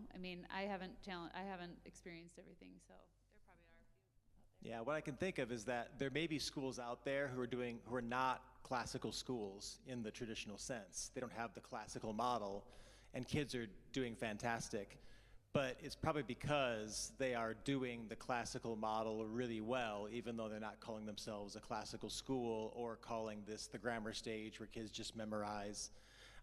Anybody who's doing teaching and training well is using the Trivium classical model, but there's certainly instances where you could be taking a kid through a school, they're doing a great job, but it's not called a classical school, they don't learn Latin, et cetera, et cetera. That's about the best I can do with that one. So, I was going to just add to that, I think their points are really great, but that each child God has made differently. Every one of us are made completely different. God has a unique purpose for each of us. But what I think is really cool, and just, raising two kids that are totally different, and I see that, and I think it's really, really cool how God did that. But I will say, just because it's a classical model doesn't mean you can't tailor it to how God created your child. Does that make sense? So, I might do the classical timeline song very differently with one than the other one. I might make a lot of faces. We might dance around, or you know what I mean? Or Latin, if it's dry for another, we might do something creative if they have a creative mind. Or you're still the parent that God gave for your child or your children, and He will equip you with exactly how to zone in on that child. Does that make sense? And how to tailor it. Because it's not cookie cutter, and that's the whole thing we like about homeschool. But the classical method, I believe, is solid, and I do believe it can work for everyone, as long as you play around with those things with your child. If they have, I'm dyslexic, So I had to learn differently, but I feel like I reclaimed my education through homeschooling my children. When I went to regular public school growing up, I was frustrated and I had walls go up and I thought I hated learning, you know? And then I went through with Ryan and Grant and I was like, this is so fun. And I'm getting it. And that's my point, is that I think we're all different, but this method I do believe can work for everyone. I agree. That's it. No, so I'm a mutt, okay? Growing up, moved around a little bit. Public school, Catholic school, and homeschool, all in my background. Explains a lot about me, I think. But, so I didn't really get any of the classical model growing up. Now, in my adult life, after college and everything, in my Air Force career as a pilot, it follows a classical model. Like, you have to learn just the stick and rudder muscle memory skills. Like, we're just gonna go and we're gonna go fly this maneuver. This is exactly how I want you to do it, right? And you do that over and over and over and over and over. Okay, now why did we do that? And we integrate that into a bigger picture, and over and over and over. And you get to that point where you do master it, and now you become the instructor of it.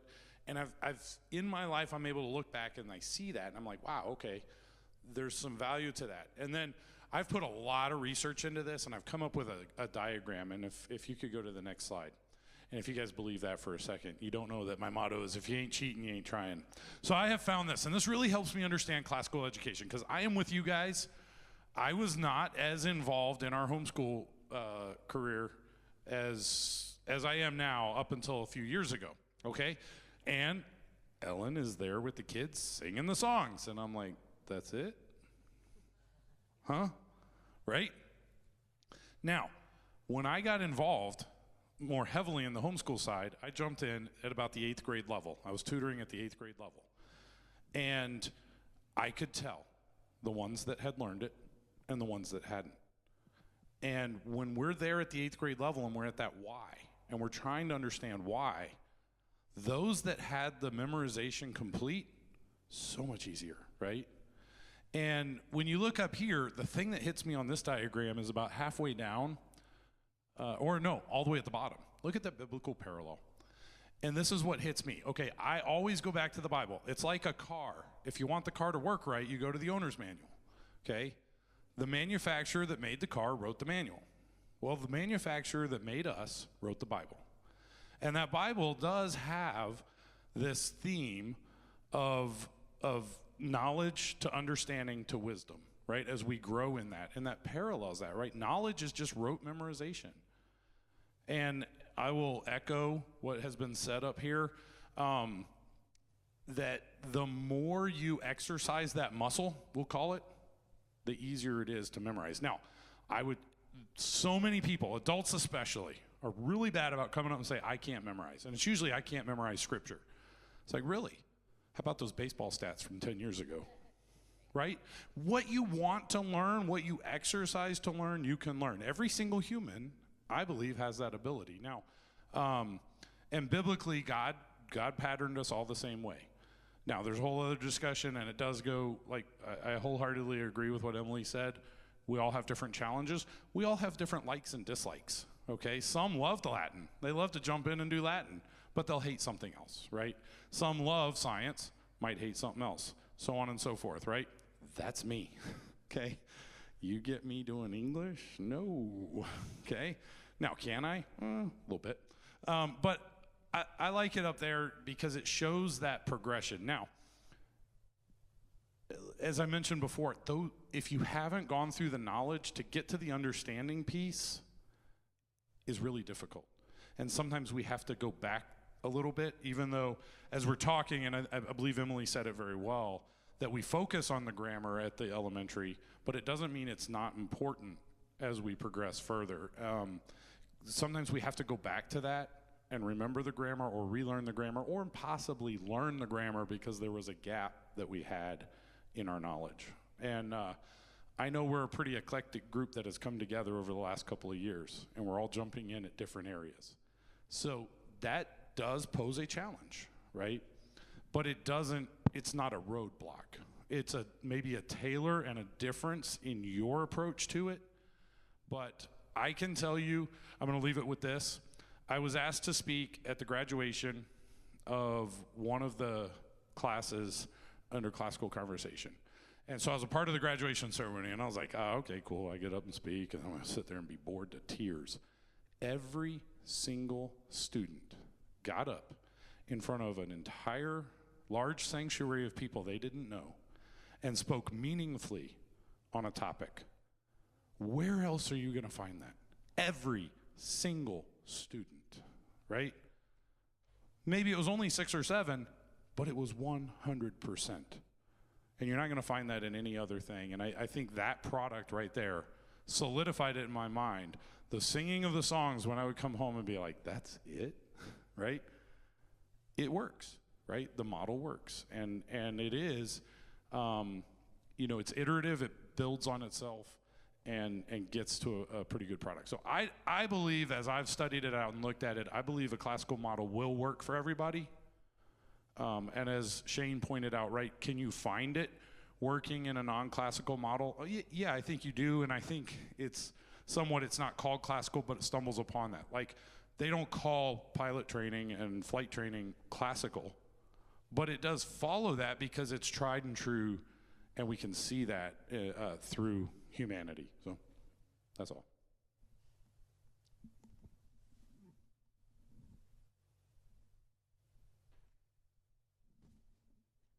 So I also wanted to give you guys a chance to share what you're struggling with currently. If there's things that you're like, my kid is really struggling with this thing. There's a lot of really wise homeschoolers in this room, so we might be able to help you, maybe. So if there's anything like that, feel free to share that too.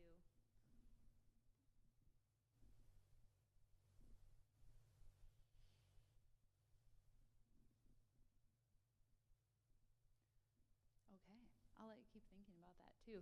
I did want to say firing on all cylinders. They're thinking so hard, right? No, I did want to say, I like that Andy brought up, we are an eclectic group, which does have some challenges. I would just encourage you all, as you're in community and people might say, I don't understand, why are we doing Latin?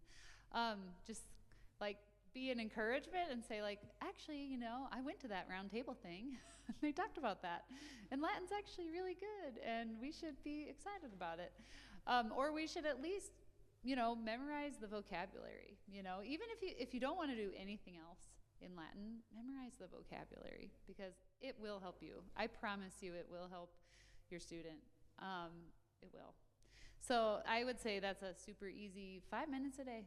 I mean, you don't have to spend that much time, but I would start there if you're absolutely like, we do not want to do this.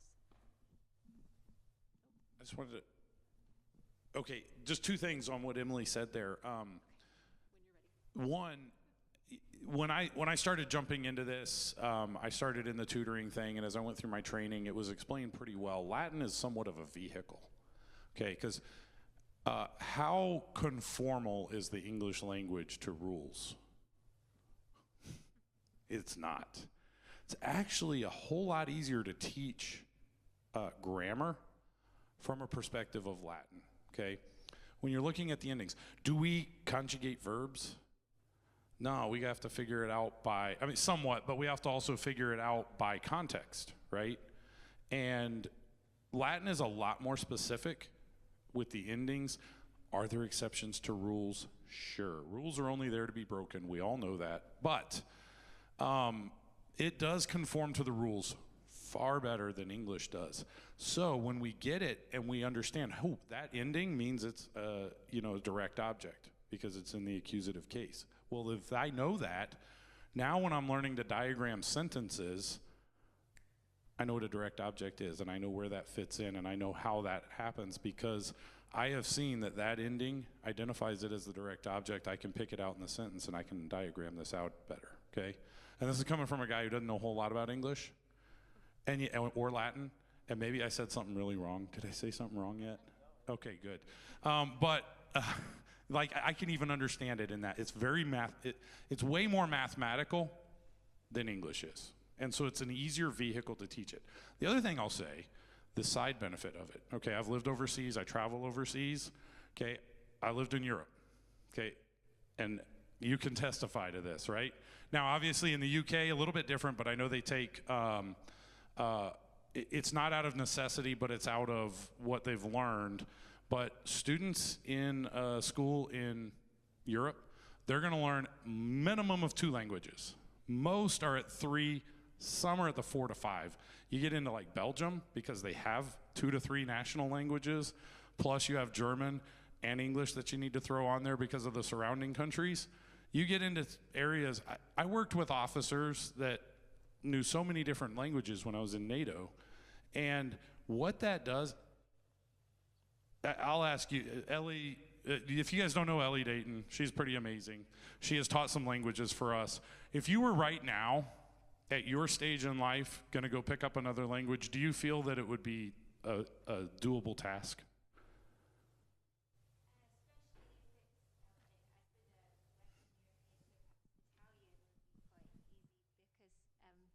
So I learned French first. I did a little bit of Latin, but did French first, and then Spanish was very easy because of the similarity with French. And so something like Italian would be very doable. But I guess just kind of exposure super helps as well. I think a lot of Europeans just go to a different country and without knowing the language, and you learn it because you have to, and it's a joy. But also your brain has been trained well to do that. And we live in such a world where that is a skill your child may find very useful. Right now, we're so globalized that learning even Chinese, Arabic, some of the harder languages, I'm gonna tell you right now, if you put Ellie in the room and you put me in the room and we were getting the same instruction, she's gonna be fluent in about 1/100th the time it's gonna take me, okay? Because I didn't learn a whole lot of extra languages growing up. Her brain is way more wired to do that. Studies show that. This is something, so as we're learning Latin and English, it's a vehicle to learn English, but it's also helping branch out and building that baseline for learning those other languages. Sorry to put you on the spot.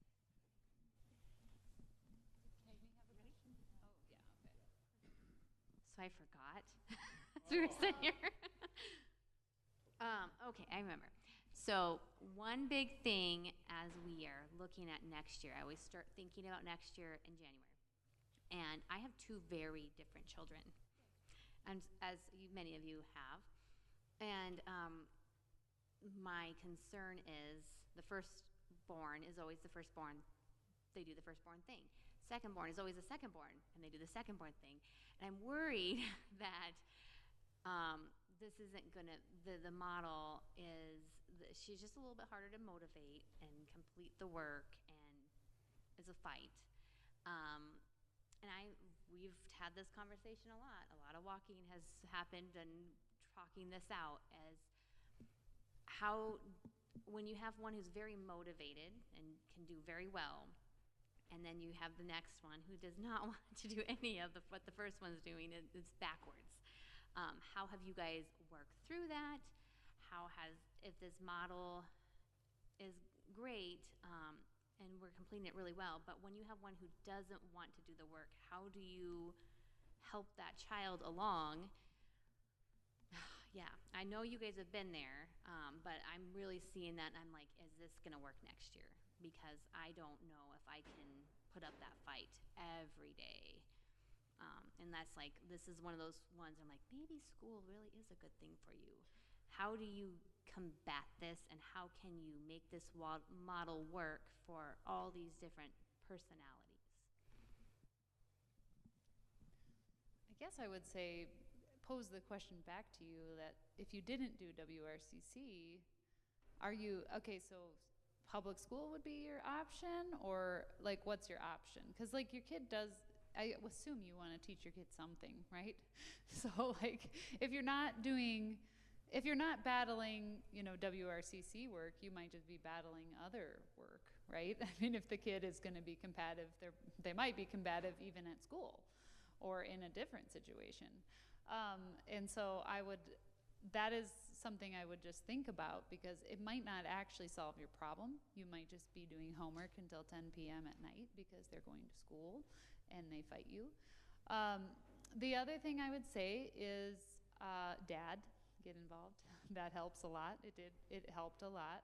Of course, mine was a son that was, struggling, but I do think even little girls, like their daddy, they want to please their daddy, and when dad is like, no, we got to do this, and it's important. And for our kids, like you don't get the privileges if you don't do the work. Like if I have to fight you all day, like you're not gonna get to play video games. Sorry, So that's a tool that we use in our house. And I would just say, Eli, it was a battle, like for years. It was a real battle, but I knew his heart. And that's really why we didn't put him in school, because I was afraid for what would happen if we put him in school, because I knew him well enough to know that just scared me enough, that I didn't want him in that situation. And so we stuck it out, and I'm really glad we did. And now the switch has flipped to where he wants to do it. He's motivated, he wants to do it. It took a while, but maybe you guys have other practical thoughts. Yeah, I had similar thoughts. I mean, I've had many of these meetings in schools, sitting there with a kid who wouldn't do their work. Hundreds of these meetings, special ed meetings where we're talking about learning disabilities. And I do think learning disabilities exist. They can exist. Typically, they are school caused. And typically, they have to do with things that have nothing to do with the schoolwork itself.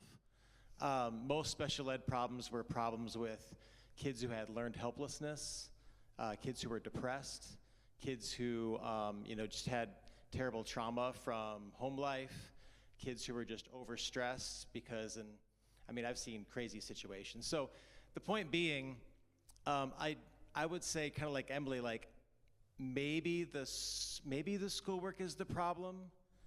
I'd say it's highly unlikely that the schoolwork itself is what's not working, right? Because there's going to be schoolwork anywhere. Learning is work. Like there's no way around it. So just digging down to what the deeper issue is, because I don't know what it is, and you don't know what it is yet either, but so there's something down there that's the unlock. And sometimes sometimes I see the light come on for kids in high school. It kind of like, sometimes it's just a battle until high school, and all of a sudden like, wait a second, and then it comes on. I've seen that light come on many times for high school students. Literally sat in meetings with 10th graders who all of a sudden in this meeting, they're like, wait a second. You can see the light go on. They're like, if I do my work, my grade will go up. And we're like, yes, he's got it. He's figured it out. You know what I mean? Like, I've seen that literal thing happen. So I would just kind of dig deeper into what's going on, like under the surface there. Is it like, is it just laziness? Is it like a fear of failure, a fear of looking dumb? Like it could be a million things, right? And so what I guess my encouragement to you is that I don't think it's the model of learning that's the problem, because that's rarely the problem. And it's rarely an issue where, especially in homeschooling, it's obviously not the teachers, right? I mean, you both are fabulous teachers. So it's not a teacher problem. It's not a school model problem. It's something else, going on with her, and it may take some time to unlock, but and it could just be a matter of just putting in some boundaries. Like 80-90% of the time, it's laziness. It's just just not wanting to do things we don't want to do, because like I feel that there's lots of things I don't want to do. I don't follow through on all my commitments to myself that I try to make. So anyway, those are my thoughts. I love your girls. I have to tell you that you are such a obviously great parents. I mean, really, your kids have great fruit, and I really enjoy getting to know them. Really, truly, I love them. I think for me, it's just changing my expectations sometimes too.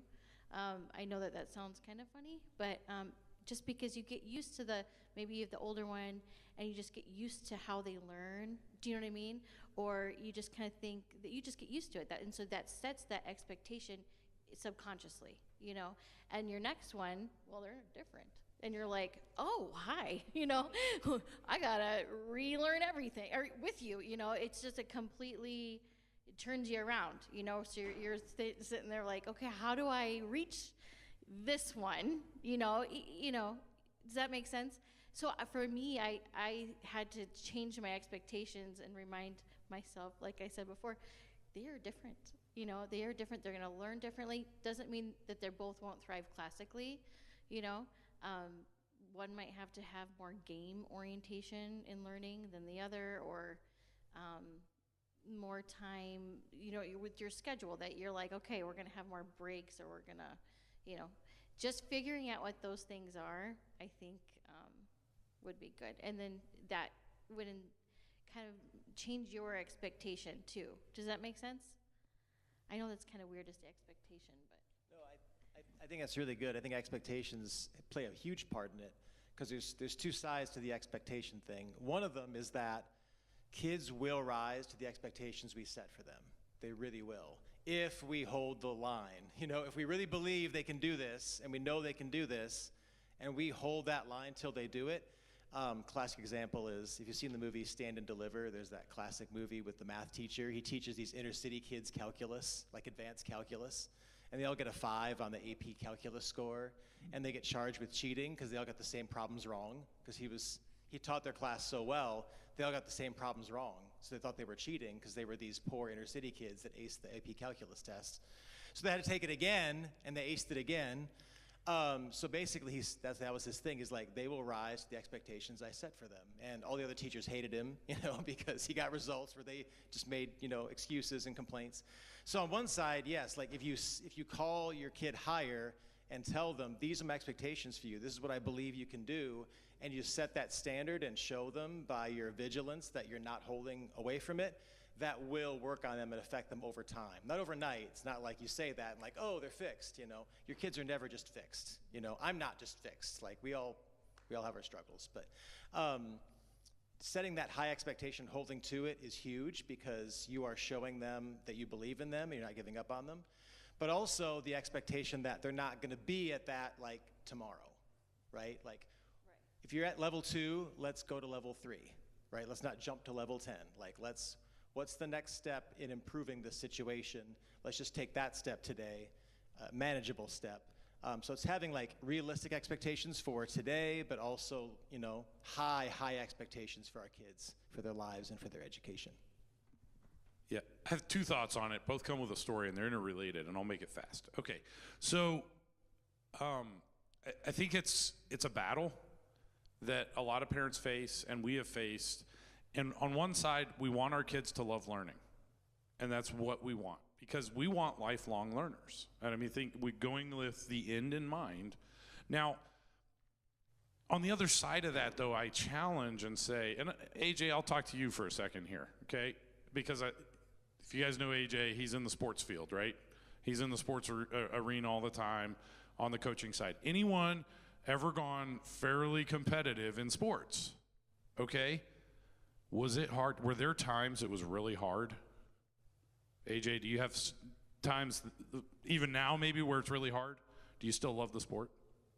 Yeah, you do. And you still want to go further, right? And some of those coaches that were the toughest on us, we love them the most, right?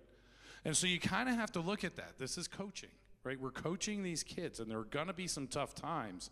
But when we make it through all of that together on the other side, so do they love it right then?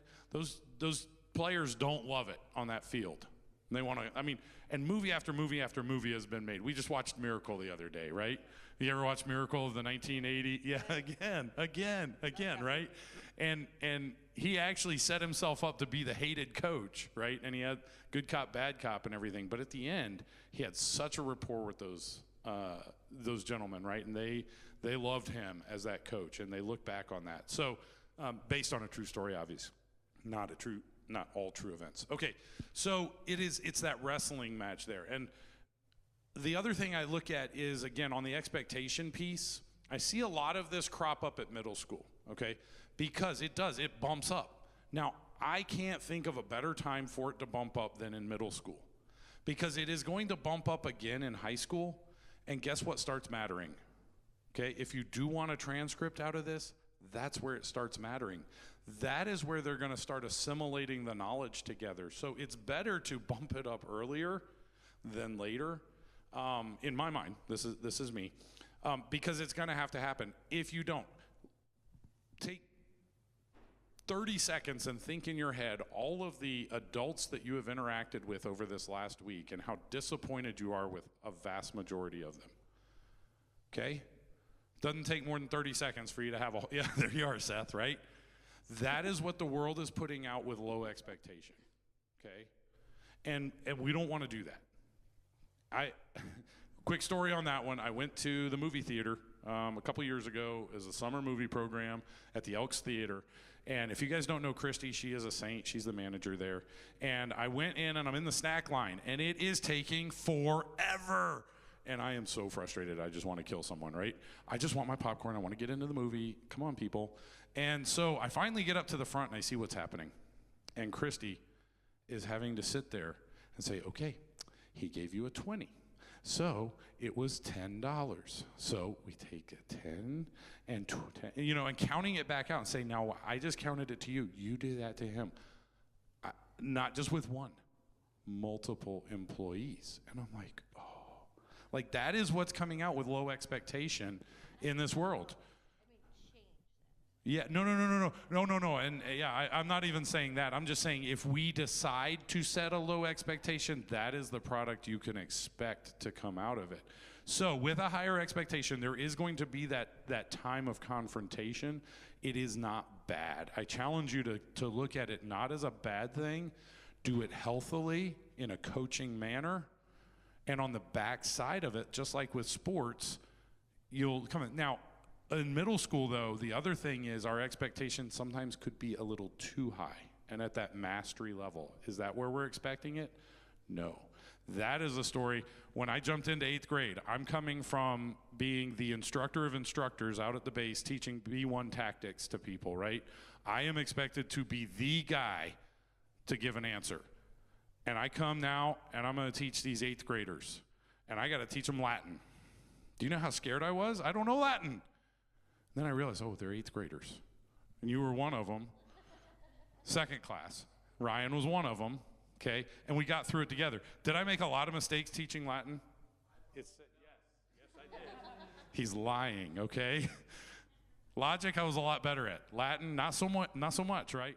But I was like, oh, wow, these are where the level of learning we're at and we're trying to get to, I can get there, right? And so again, judging that expectation, setting it appropriately, but holding them to it is going to be a problem no matter what curriculum you choose.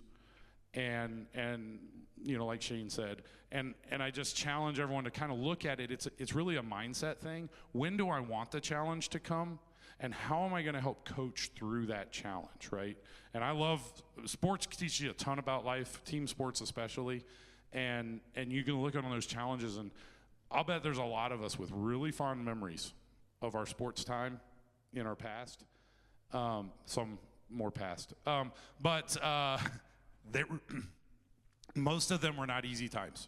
They were tough times, physically demanding times, times where you're getting yelled at, and yet we still look fondly on it. Some of our toughest times we've been through, we look most fondly on. So I would look at it with the long game perspective on that and assess it and understand, yeah, each kid's going to be different. You're going to hit that wall at a different time. It's going to come. And not every kid hits the wall, but yeah.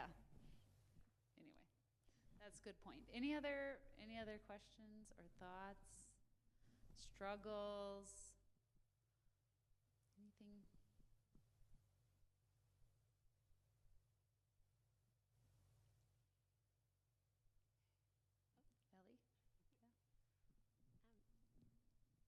Ellie? So I guess my question is, at what grades or what stages is what WRCC is doing meant to be completely comprehensive, such that you're not envisaging us supplementing at our home independently? Is there a place where that happens, or is there a stage when that happens? Because it sounds as if the middle school load is quite full in itself. So in your mind, if we're just focusing and supporting the kids doing the work set by WRCC, that is complete in itself. So anyway, I'd like your thoughts on that. Thanks. I can share a little bit. So yes, it does eventually, aside from math, because what we found out, all of us did CC for many years, and CC did incorporate math into the day, but it was really tough because kids are all over the place, especially, I mean, homeschoolers, but public school kids are too, actually, in their math understanding.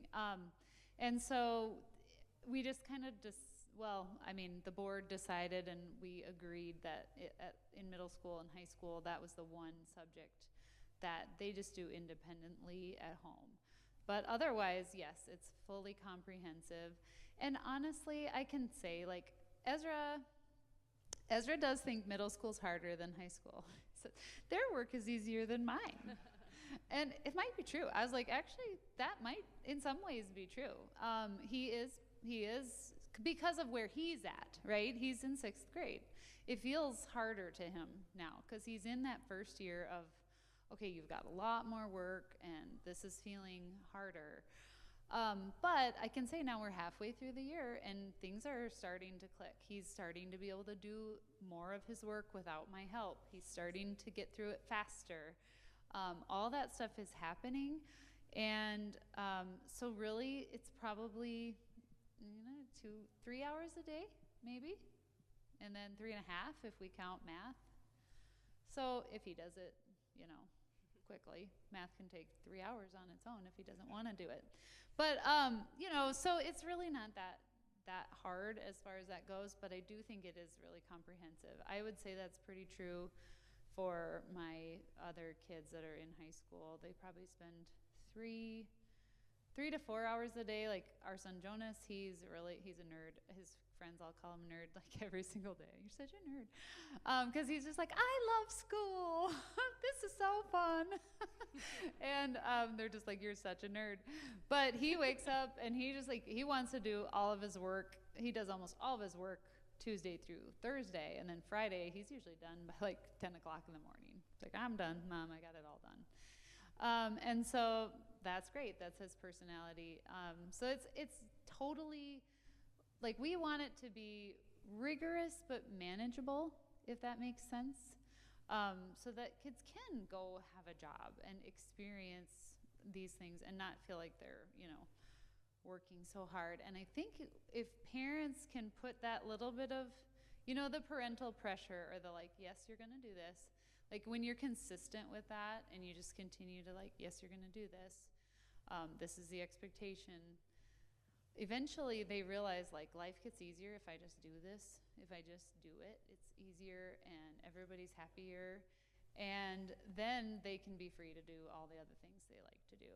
And so I find it to be a pretty good balance as far as that goes. But yeah, sorry, that was the long answer, but it does come all together. And the cool thing too is that we have actually in the high school program, we've looked at, we know like, obviously as Christians, we want our kids to know more than just the state standards to graduate. But we also felt like, yeah, these things are all good to learn. Like it's great to learn history. It's great to learn geography. It's great to learn these things. So because God made all of them, God created all of it. It's all connected, science and all this stuff. So all the state standards for graduating, if your kid goes through WRCC, they're going to have all their credits and then some. And then some. It's not going to be difficult at all. In fact, you need 22 credits to graduate high school in South Dakota. I believe Kalia had 29. She was way above the minimum. With some college credits too, yeah. And that wasn't even like that hard. We didn't even go that hard. A lot of people go way harder than that. That was without reining in her social life. that was with a job. I mean, she worked a lot. That was with having lots of friends. That was with, yeah, totally doable. Totally doable. Yeah.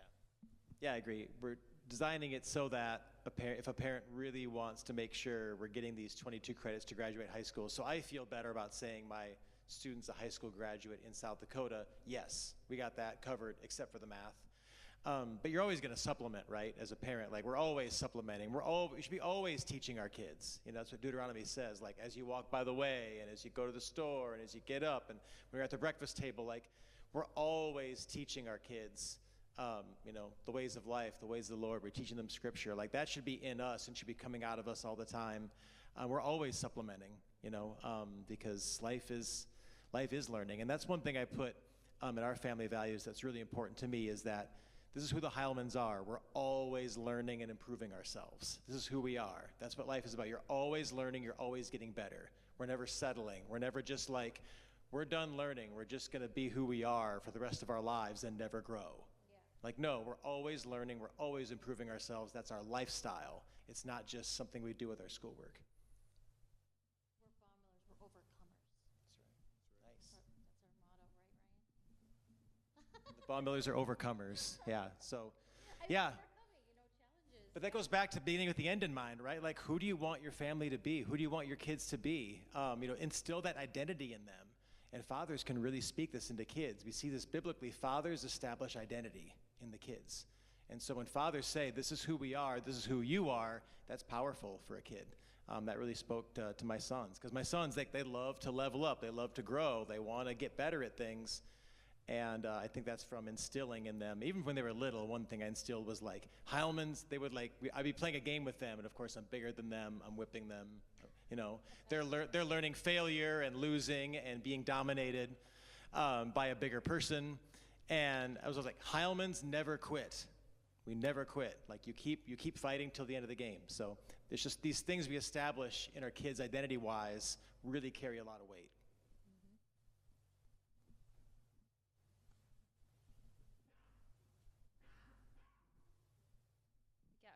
Curriculum-wise, we've tried to design it so that you really don't have to think that hard, which is kind of nice. Obviously, we should all be thinking for ourselves, right? So, and I, you know, Shane and I, at least for the high school program, like, we're open to feedback. If people are like, oh, I want to see the syllabus, or I want to see what the structure is, I think this should be changed, or whatever, like, we are 100% open to that conversation. Yeah. So we're always trying to make it better, you know, that's the thing.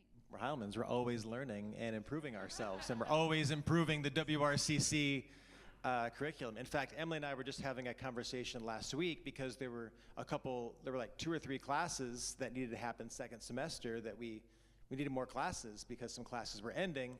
So we were discussing, what do we want to offer for classes? Because we have that flexibility, because we have the standards covered. So now we can think about, what do we want these kids to learn?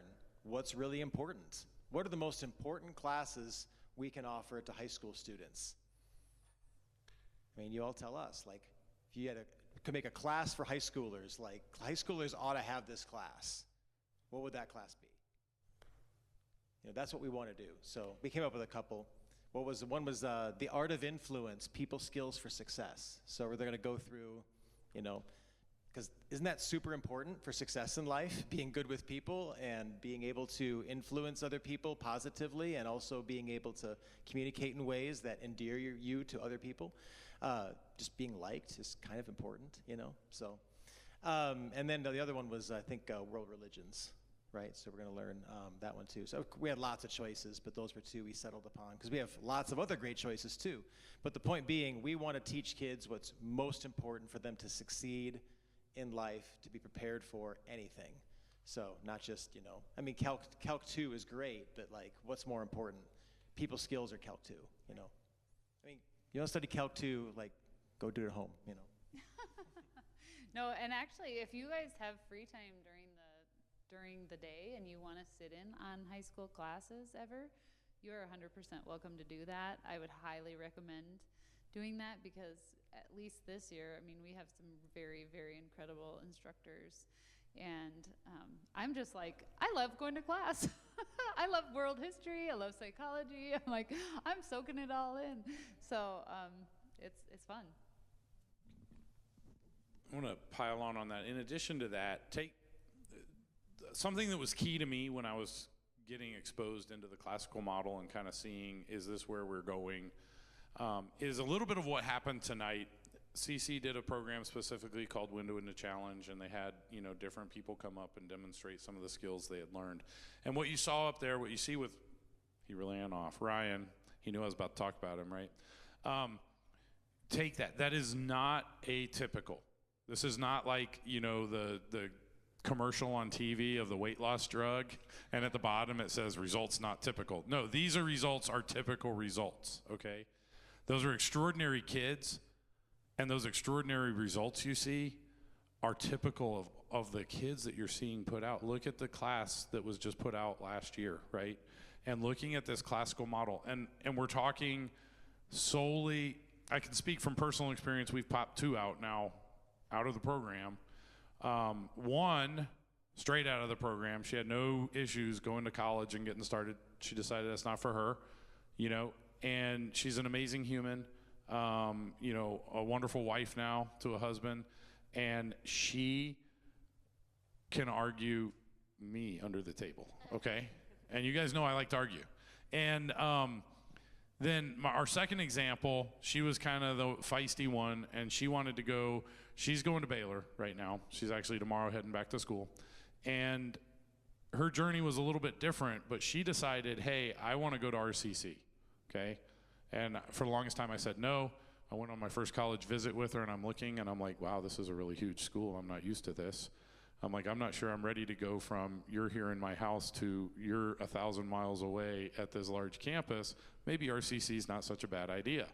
And so we went in a February of her junior year, got her enrolled in RCC.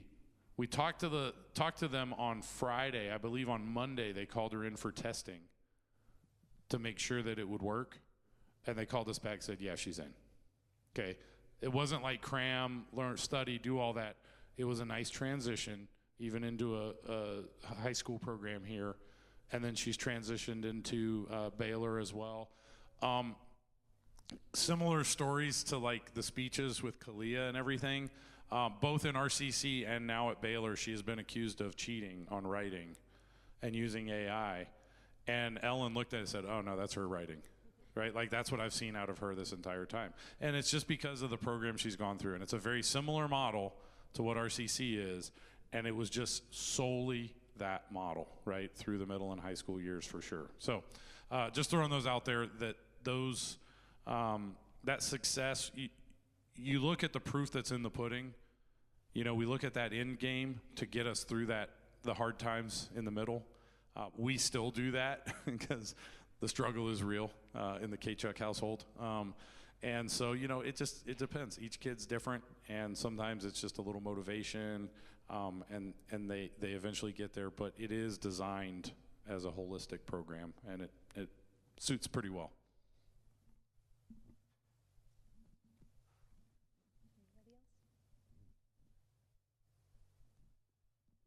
I think it's a good way to wrap up. I mean, I think that's a good point to end with, and just that's what the community is for.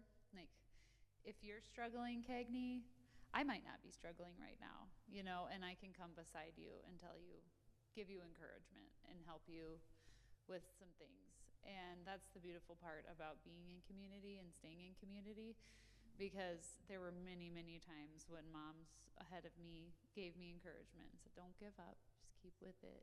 And it helped me get through that day. And then it's like, okay, we got through the year, and then we got through another one. And I look back now and I'm like, wow, I'm way farther in than I am, or I'm closer to the end than I am to the beginning by a long shot. And yeah, it wasn't always easy, and I know I'm gonna have hard times coming up, I'm sure, but that's why I love getting to, you know, be with all of you, and, you know, just with my kids, being able to learn from many of you in this room. it's just such a blessing to me. So, I don't know. Yeah. Any other thoughts from you guys? All right, if no more questions, we'll close in prayer. God, thank you for this time. Thank you for this community where we can support each other, we can encourage each other, and we can remember that all learning, everything is from you. It's all about you. You created math, you created Latin, you created languages, you created this world, geography, science, you created it all. And we thank you that we can educate our children in the truth and that we have a solid rock to stand on.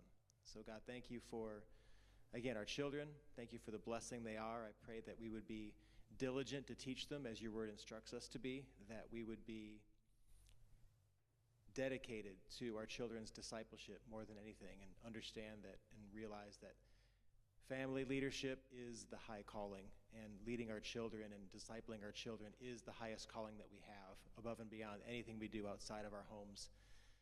So God, equip us, encourage us, strengthen us to finish the race. In Jesus' name, amen.